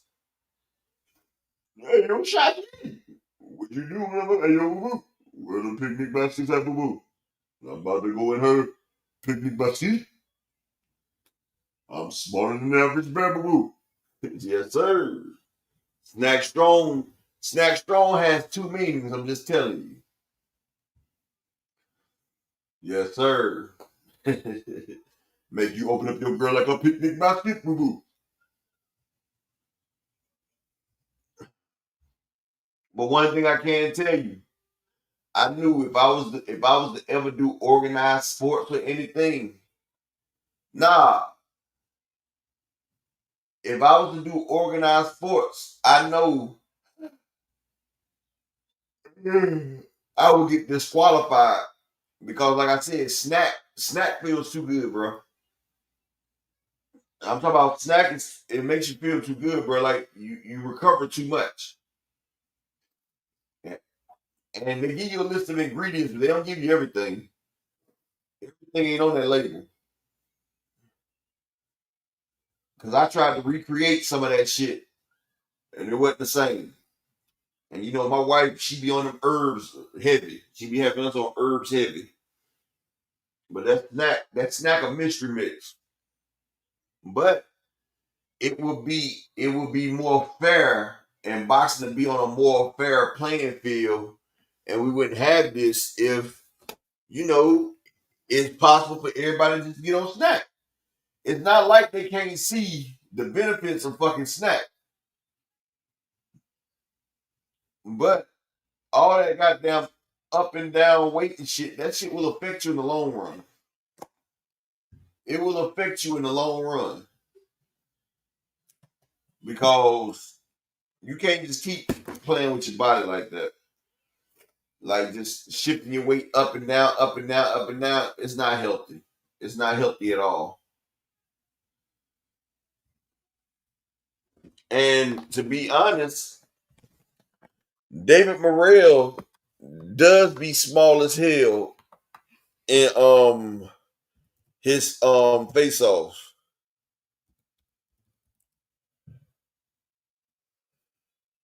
Like he be small in his face-offs. Like if you look at it right now, David Benavidez is bigger than Morrell. Yes. The interim WBC. Watch, you see Morrell is way smaller than Benavidez.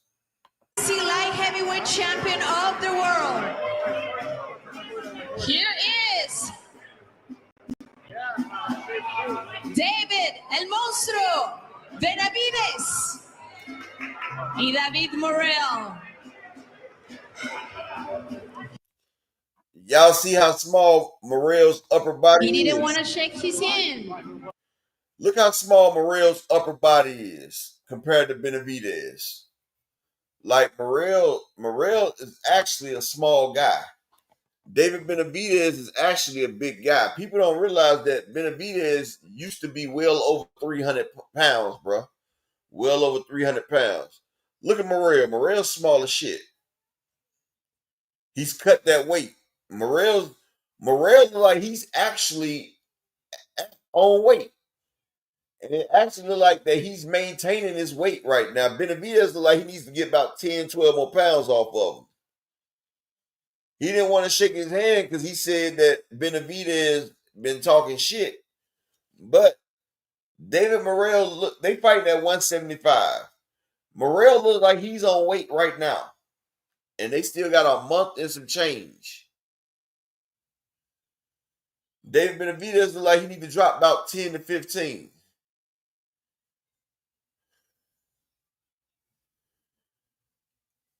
Well, MK9, I don't believe that Usyk is better than Tyson Fury, but I believe that Tyson Fury would never be the same. I feel like them wars that Tyson Fury went through has took a lot out of him. DZ Sanchez, yes, David Benavidez is a big guy.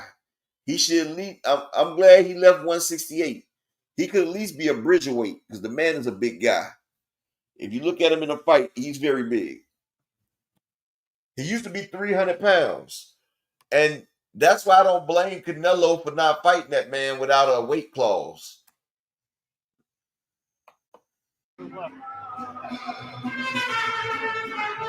David versus David. Morrell and Benavidez will face each other next Saturday, February 1st, live on pay-per-view from Las Vegas at the T-Mobile Arena.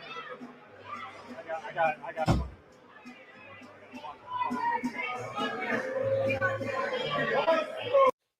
Like Morrell is actually a little guy. He's just tall and he got range. Benavidez is thick, dog. Like, pause. I ain't saying the other shit, but Benavidez is like solid.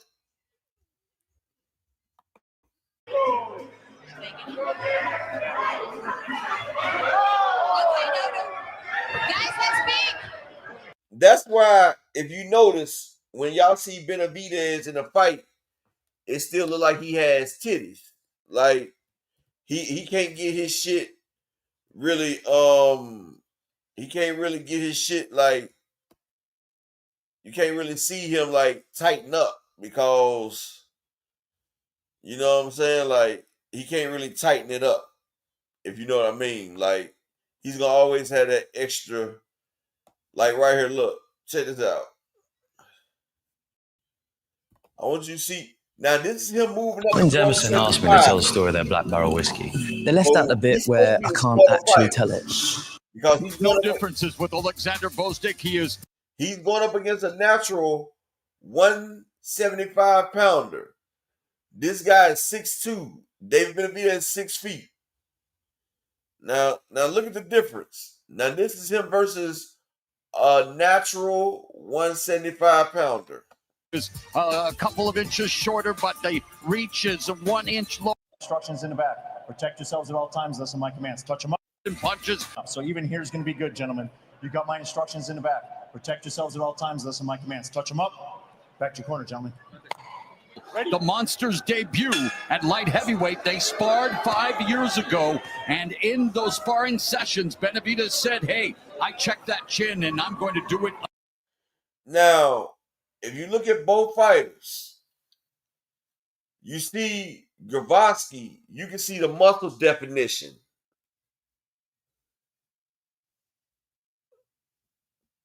You feel what I'm saying? You see the definition in his body. David Benavidez doesn't have that definition in his arms, his back, nor his stomach.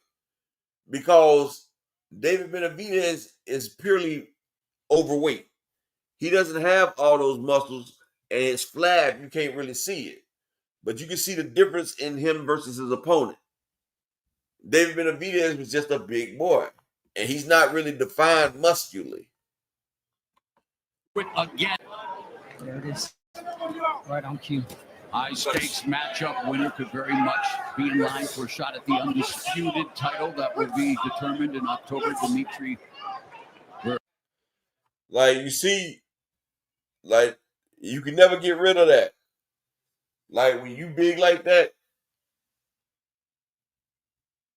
you can never get rid of that right there. Like, you're going to always have man boobs and shit hanging. But yeah, Gravoski, that boy ripped. He takes care of himself. David Benavidez is not the same. But, you know, David Benavidez still got that extra weight, and he does have power.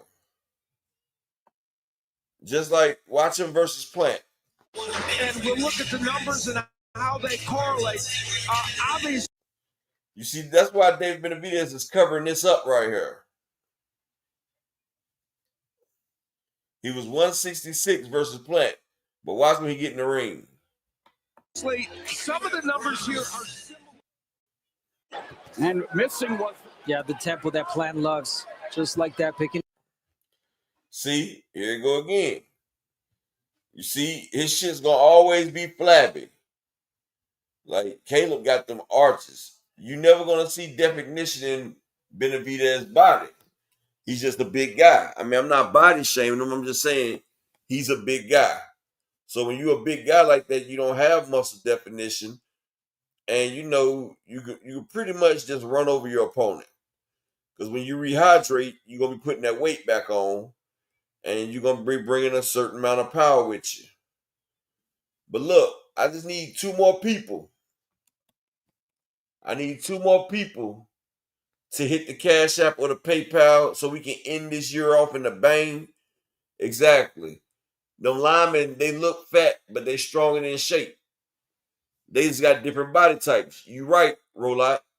Like, that's the way Benavidez's body is. Like, he has one of them bodies where he's not gonna have all that definition, but the nigga is cock diesel. Like he's strong as shit, and he's heavy handed.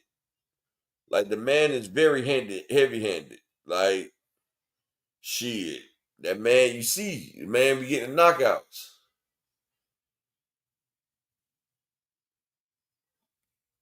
You want me to tell you something, T. Orlando? I mean, I know you probably don't need no advice in working out, but if I was you, I would work out with small weight, T. Orlando. I would rep out with 135. I'd do like 5 sets of 40 reps or 50 reps, however many you want to do. Or I'd do the countdown from 100. Well, really the 60 countdown, do 60, then 40, then 30, and then 20. Like do a countdown, right? And that small weight will cut you up so damn good. It will cut you up damn so good, T. Orlando. Use all small weights.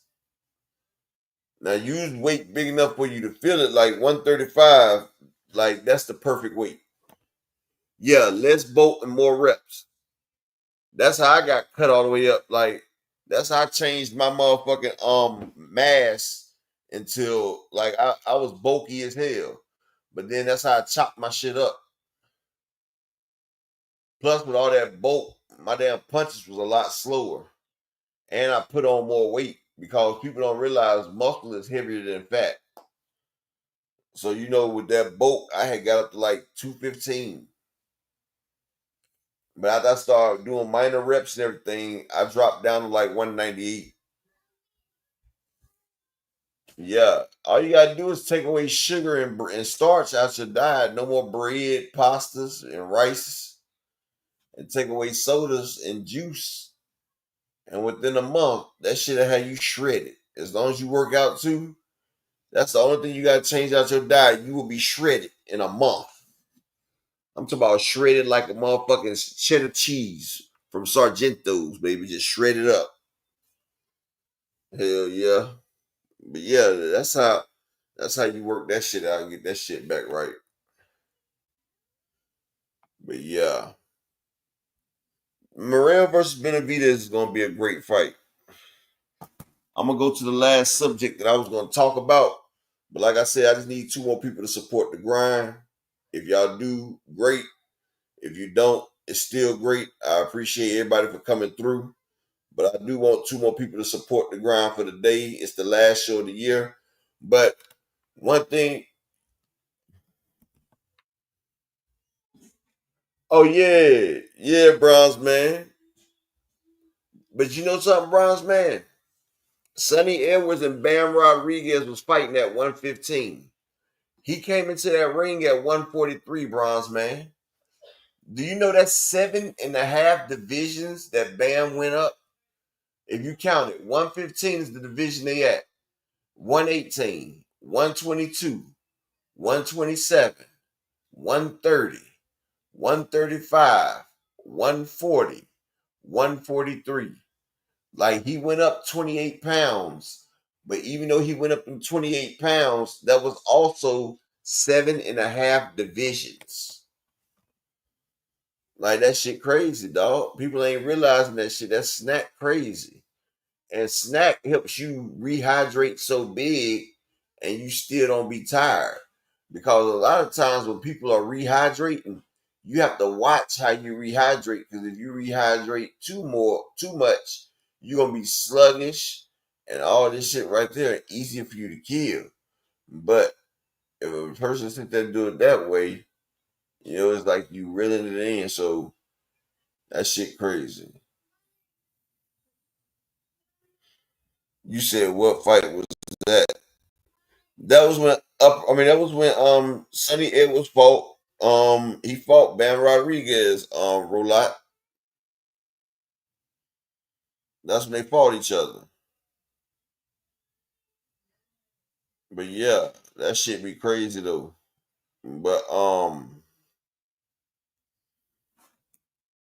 the one thing about it, what I was gonna talk about is Devin Haney and the Bill Haney hate. Like, I feel like majority of the hate that Devin Haney gets is because of his dad, Bill, bro. Like, if Bill let Devin be a man, if Bill would sit back and let Devin talk for himself, if Bill would stop all these fucking antics, right? I think fans could embrace Devin. But I feel like fans feel like if they embrace Devin, then they embracing Bill as well. And honestly, Bill is a fucking headache, dog. Like Bill is a hard guy to get along with, man. Like Bill Haney is the type that makes you just be like, man, look, fuck you, Bill. And see, Bill, you can't tell Bill shit, dog. You can't tell Bill Haney a motherfucking thing, dog, because Bill Haney knows everything. And he swear he hustling everybody. But you know, like I said, that's just Bill Haney. So you know, Bill Haney does what Bill Haney do. Yep. William Bill motherfucking Haney.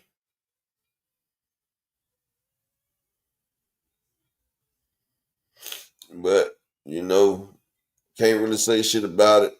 That's the way they let him rock out. So, you know, let him rock out. Let him keep going. Go ahead, Bill. Do your thug thizzle, Bill. That's what you gotta say. You gotta say, do your thug thizzle. But the fact that he don't. Hey, roll out. It's more channels that support Bill and Devin than it is that hates Bill and Devin's brother. Bill and Devin have more channels that push their propaganda than the other way around. And people don't hate on them. They just call out the indiscrepancies. That's a big difference. When you're sitting here pissing in my face and lying to me, and I'm catching you lying, and then you trying to tell me that you're not lying, it's a big difference, brother. Don't just lie to me for the hell of it. It's like, if you lie to me, that means you don't respect me. And if you don't respect me, then shit, the fuck am I here for? Because I'm going to respect you. And if I'm going to respect you, you definitely going to respect me. Because if not, you got some of the biggest platforms that support them, bro. You got Blue Blood Sport, you got Aki TV. You had Dante's Boxing Nation until Bill pissed them off. So, you know, he had the majority. You got you got what's your boy name? The General, 78 Sports. You got the whole LDBC that's riding for Bill and them. So you can't really say that, my brother. You can't really say that. But yeah, it'd be all good. But I feel like if Bill wasn't motherfucking down, you know, then people would gravitate more toward Devin.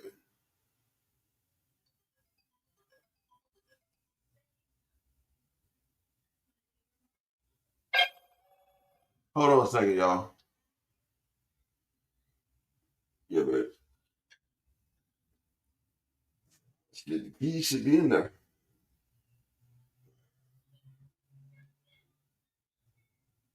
Oh, key is BMW or something. Oh, you didn't take that one.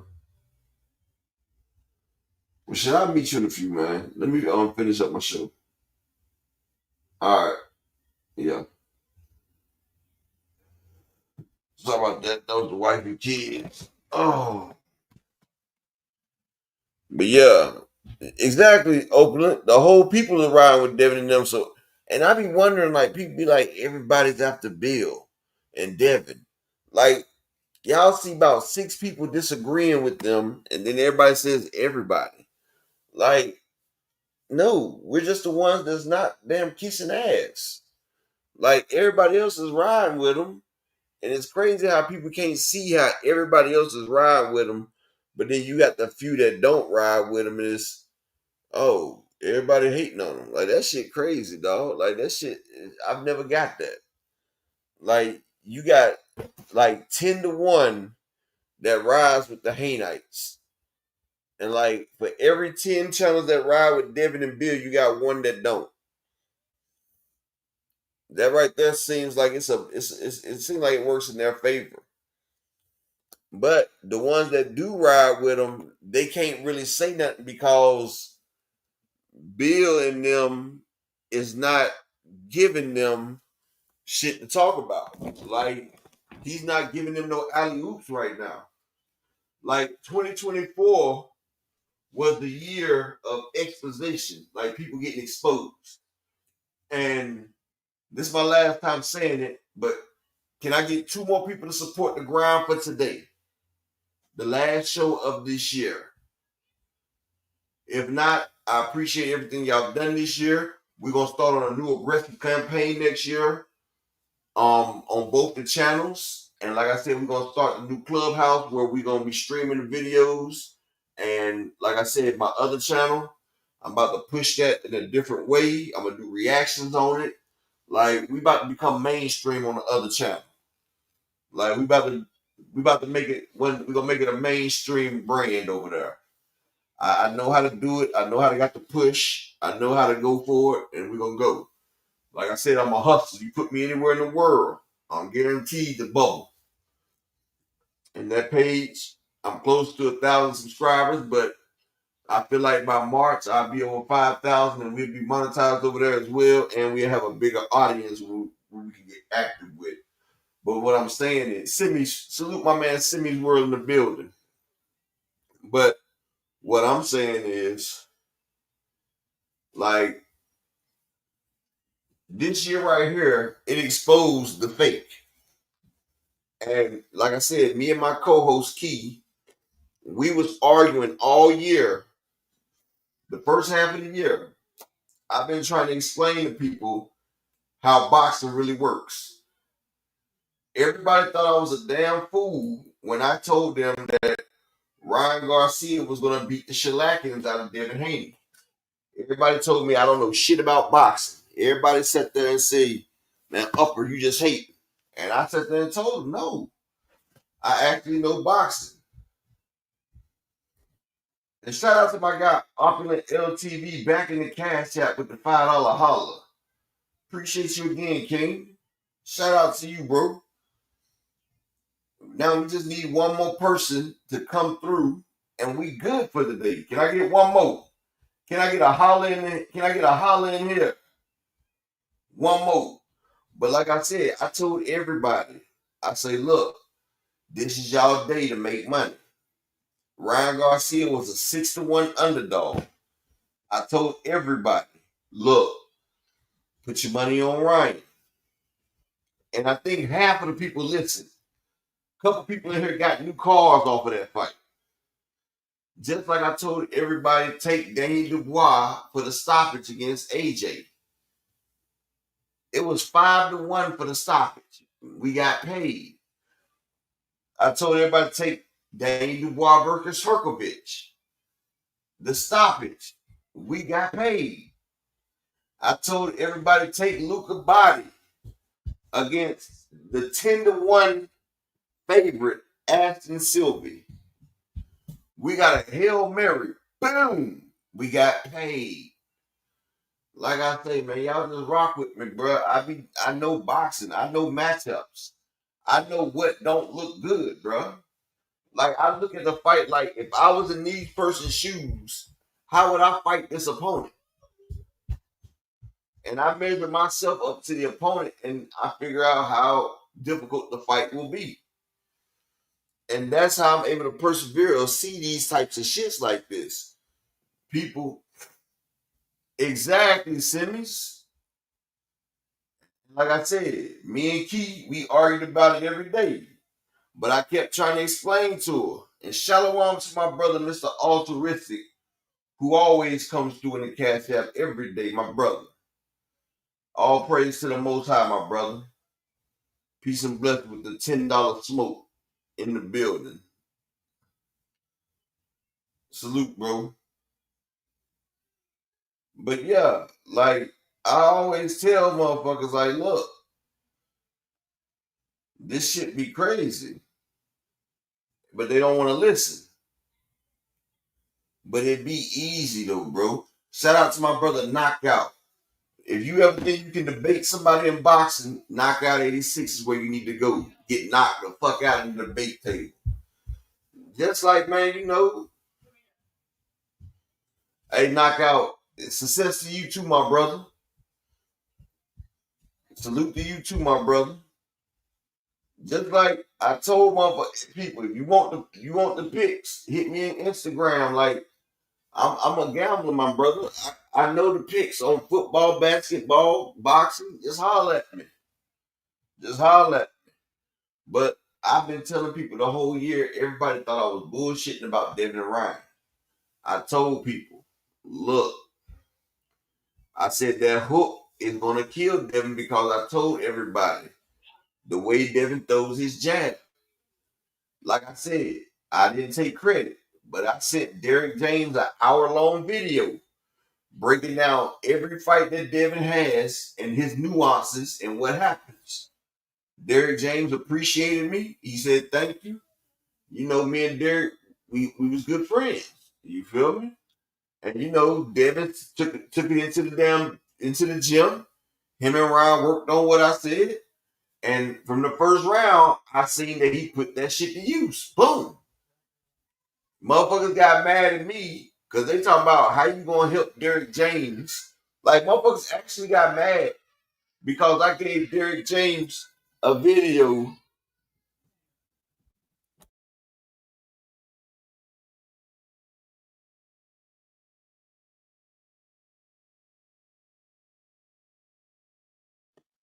So people actually got mad at me because they said, how you gonna help get one of your fellow brothers beat?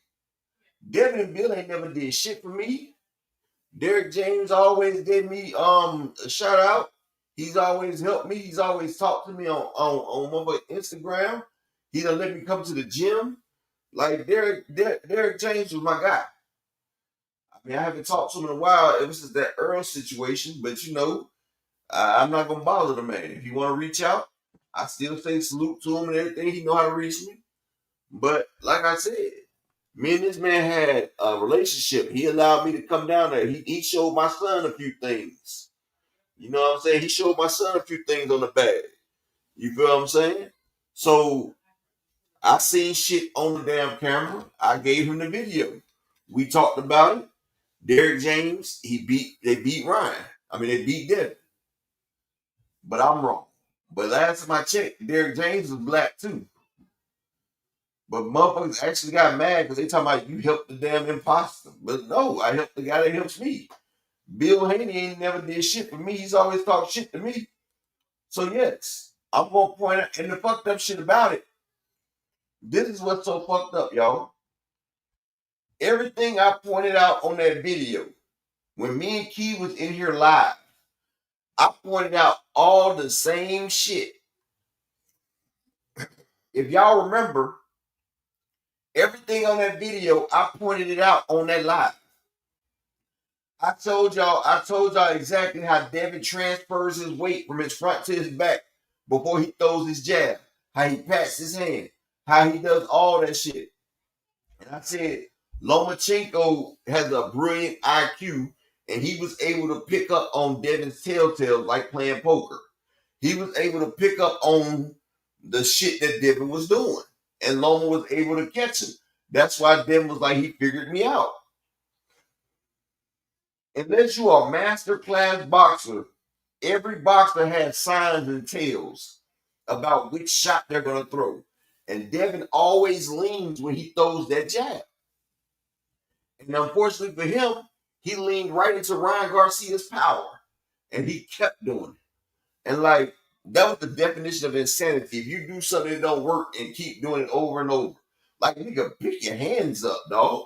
Like, you just kept leaning into the ass whooping, dog. Like, that wasn't my fault. And if it was so fucking what? Nigga. Like shit. He could have paid my expertise, like shit. Or if you'd watched the show, which at that time they was doing because they was steady taking shit and talking shit after every show we did. Like, I told you what you was doing wrong. Instead of sitting there critiquing and talking shit, you should have sat there and said, okay, we are doing this. We are doing that. Let's not let you lean every time you throw that. Let's stop you from showing how you transferring your weight and getting caught in stride when you're throwing your motherfucking jab. Instead of taking accountability for what they're doing wrong, no. They just decide to put it all on me. Like, I hate my people. I'm betting against my own people. Turning up. Like, yeah, all right. You got your ass whooped, nigga. How about that?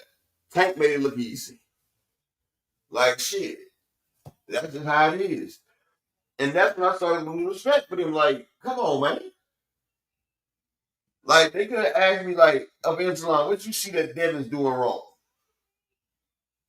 Like, you came to my show, you was talking shit to me, Bill. You was talking shit to me on Fanon's show. You got mad at me because I was on Fanon's show cooking your ass. We was on everything boxing. You try to lie to me, KO, and everybody up there. Like, come on, bro. Like, bro, you know we done had a couple run-ins. And every time it's not been pretty because you've been trying to be the smartest nigga in the room. And I'm not going. Nigga, I actually did the time, nigga. Shout out to my brother Thomas Hill in the building. Salute, King. Like, nigga, I actually did the time. I didn't cop out or tell on nobody bill or take no bill. I didn't do it the Bill Haney way. You feel what I'm saying? Like, motherfuckers always think motherfuckers from the South is just dumb and slow. Just as motherfuckers talk slow don't mean that we think slow, nigga. And it looked like Devin was getting knocked out in slow fucking motion. That's that shit was looking like. It was like slow motion knockout. Like, nigga, they got a meme of your son on bending knees in front of another man's Johnson & Johnson. Like, you don't live that down. Like, nigga, that's forever. And then y'all used to run that fake campaign. Oh, y'all just mad because Devin got his daddy. Well, Devin got his daddy, but his daddy allowed him to marry a female that used to sell pussy. And I didn't say the other word, I said Poochie. Like, you know, I said the slang for the women in here. I apologize. Let me just say it like this. You let your son marry a woman that sells that beaver pelt. You feel me? And then, not saying it's something wrong, but you went outside the Israelite. We got all these beautiful Latin women, all these beautiful black women, all these beautiful Native American women. But you go get a woman who's over in Saudi Arabia selling ass. Like, if you gonna get a woman selling ass, you could have just got one of your own people. Like, I don't get it. You know, the Bible says stay within your race, not the mix. You feel what I'm saying? Like, Israelites mix with Israelites, and people don't realize that black people, Mexican, and Spanish people, we're all Israelites. We're the 12 different tribes. So it's okay for us to Christian mingle in this bad boy. But when people go outside to get like a Caucasian or an Ethiopian or like a damn Saudi Arabian or Japanese or Chinese, I'm not saying nothing about going out to do that. But if you are going to step outside of your race or something, then at least get the top tier. Why step outside your race to get trashed? You're going to step outside your race to grab something that nobody in their own race wants. Like, nigga, we don't want her. Like, why are you scooping up somebody else's trash? Like, if you're going to step outside and grab one of the top-notch ones. Like, that's what you're supposed to do. I thought that if you're going to go outside your zone, you're going to go for the best. Like if you're going to go get a car kid, you're going to go get you like a Taylor Swift or somebody. You're not about to get no damn Jenny McCartney or that chunky ass woman that damn play on the damn just any of them like that. You're not gonna get that. Like exactly, DZ. If you're gonna leave your people, at least go get something good. Like you're gonna leave, you're leaving the beautiful Spanish people, the beautiful blacks, the beautiful natives to get trash. If you want trash, we got trash in our own place. Why take out somebody else's garbage? That's like going out and getting Roseanne. Like you're gonna get your Caucasian and you're gonna grab Roseanne. Like, come on. Said nobody never. But hey, it is what it like Bill Haney. He left to go grab him one. That motherfucker right there, she looked like she was a Barbie doll put together, dog. I'm just being honest. L741. I'm glad you said that. It's not the fact we care who he sleep with or who else done slept with him, L7. But when you talk about other people's relationships, did Devin not come out and talk shit about Floyd Schofield's girl and his baby? Did he not do that? Did Devin not comment on Tank Davis and his baby mama situation? So Bill and them, it's okay for them to talk about everybody else's situation. But when we talk about their situation, then it's a problem. And shout out to my brother, the Boxing Novice, in the cash app with the $5. Make him say holla. Appreciate you, King. Now, this is what I'm saying. If a person don't say nothing, then I don't say nothing. But if you open up the door, then that means the door is wide open. That's what we're saying, L741. If you gonna open up the damn door, then now I'm gonna kick it off the damn hinge, my nigga. Like, and then they sitting there saying that people mad. Yeah, go look for it. They did all that. And then they say people mad because Devin Haney has a father and his father raised him right and all this. Well, if that's the case, L7, why would your father let you marry a woman who was just off Backpage selling ass? She's a former Taz Angel. Look it up. She was just selling ass. Matter of fact, she embarrassing you because while y'all was dating, she down at the jailhouse crying a Young Thug. Now what about that? She crying a Young Thug, a rapper. She held that man's mic and spit on it. She was holding the microphone and spitting the rhymes, buddy. And he goes out and buys her a car instead of kicking her ass to the curb. What he needs to do is make sure he get a paternity test. I'm just being honest. And the only reason I brought that up is because they bring up everything else, L7. Floyd Schofield and his dad talking a lot of shit. And I've never said nothing about his female. Only time I said something about Shakur's female when he brought shit up. But I don't talk about nobody else. And there's a lot of men out there that's in boxing who females have done some shady shit. But guess what? I haven't said nothing about it because you know what? They haven't opened that door. They haven't disrespected nobody else's, so I'm not going to disrespect theirs. Like, I give people the same energy they give out. And if they respectful and they stay out of other people's family lives, then I stay out theirs. That's all. I'm just here to be the Grinch that stole hearts. Like, that's all it is. I give out what they give everybody else. Because Bill Haney and his people, they like to bully people. And I like to bully the bully. I'm the bullier. So, yeah. But, yeah, go check that out, big dog. L7. You can see how they like to call niggas spooks, like to call black people monkeys and gorillas and shit. But then get mad when, we call them out. And Bill Haney, that wife that he married, it looked like he got her off the damn bunny ranch in Las Vegas, Nevada. Like he has a fully functional sex doll. Like, come on, man. Like I said, grab the best one if you're going to step out. That's all I can say. Hey, but man, my nigga Just Do, I think he's on right now. I gotta go meet my damn wife. She called me. I done kept on talking. But peace and blessings to all y'all, man. Yeah, he was wrong as hell, Thomas. But peace and blessings to all y'all. Tomorrow, we start a new year. I'm going to be on the new show, and I'm going to be on this show. We're going to get it in. First show, and you know, tomorrow, on my other page, I do the reacts. So I'm gonna react to some of the shit that I seen on Travis Hunter and his girl. Good God almighty, boy. Somebody need to talk to my brother. But peace and blessings. And shout out to Taz Angels, who first got Lena Syed famous. But peace and blessings to each and every one of y'all, man. Shout out, I love every one of y'all, man. Yasharala, all praise to the Most High. Peace and blessings to all y'all.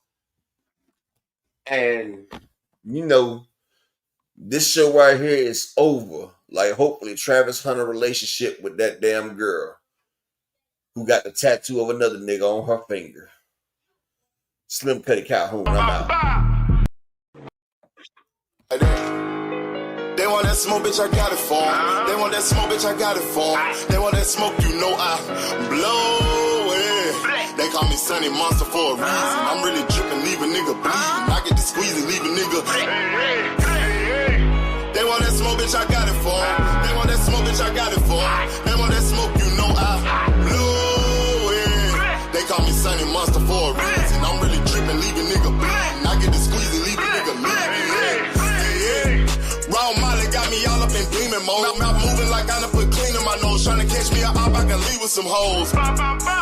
He standing straight up, watch I make him lean with this pole. Would've thought he was close, how that heat made him fold. Thought it was a game, he won't think no more. His brain's gone, nigga. It be exciting when I get to striking. Guns sound like thunder, hit you like lightning. Fight for your life, we don't do no fight. We really hit it, nigga. We worse than savage, they calling us Vikings. Police be riding, we still be sliding. Told you we hitters, remember the time.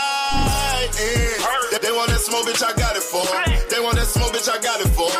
They want that smoke, you know I blow it. They call me Sunny Monster for a reason. I'm really dripping, leave a nigga bleeding. I get to squeeze and leave a nigga bleeding. They want that smoke, bitch, I got it for 'em. They want that smoke, bitch, I got it for 'em.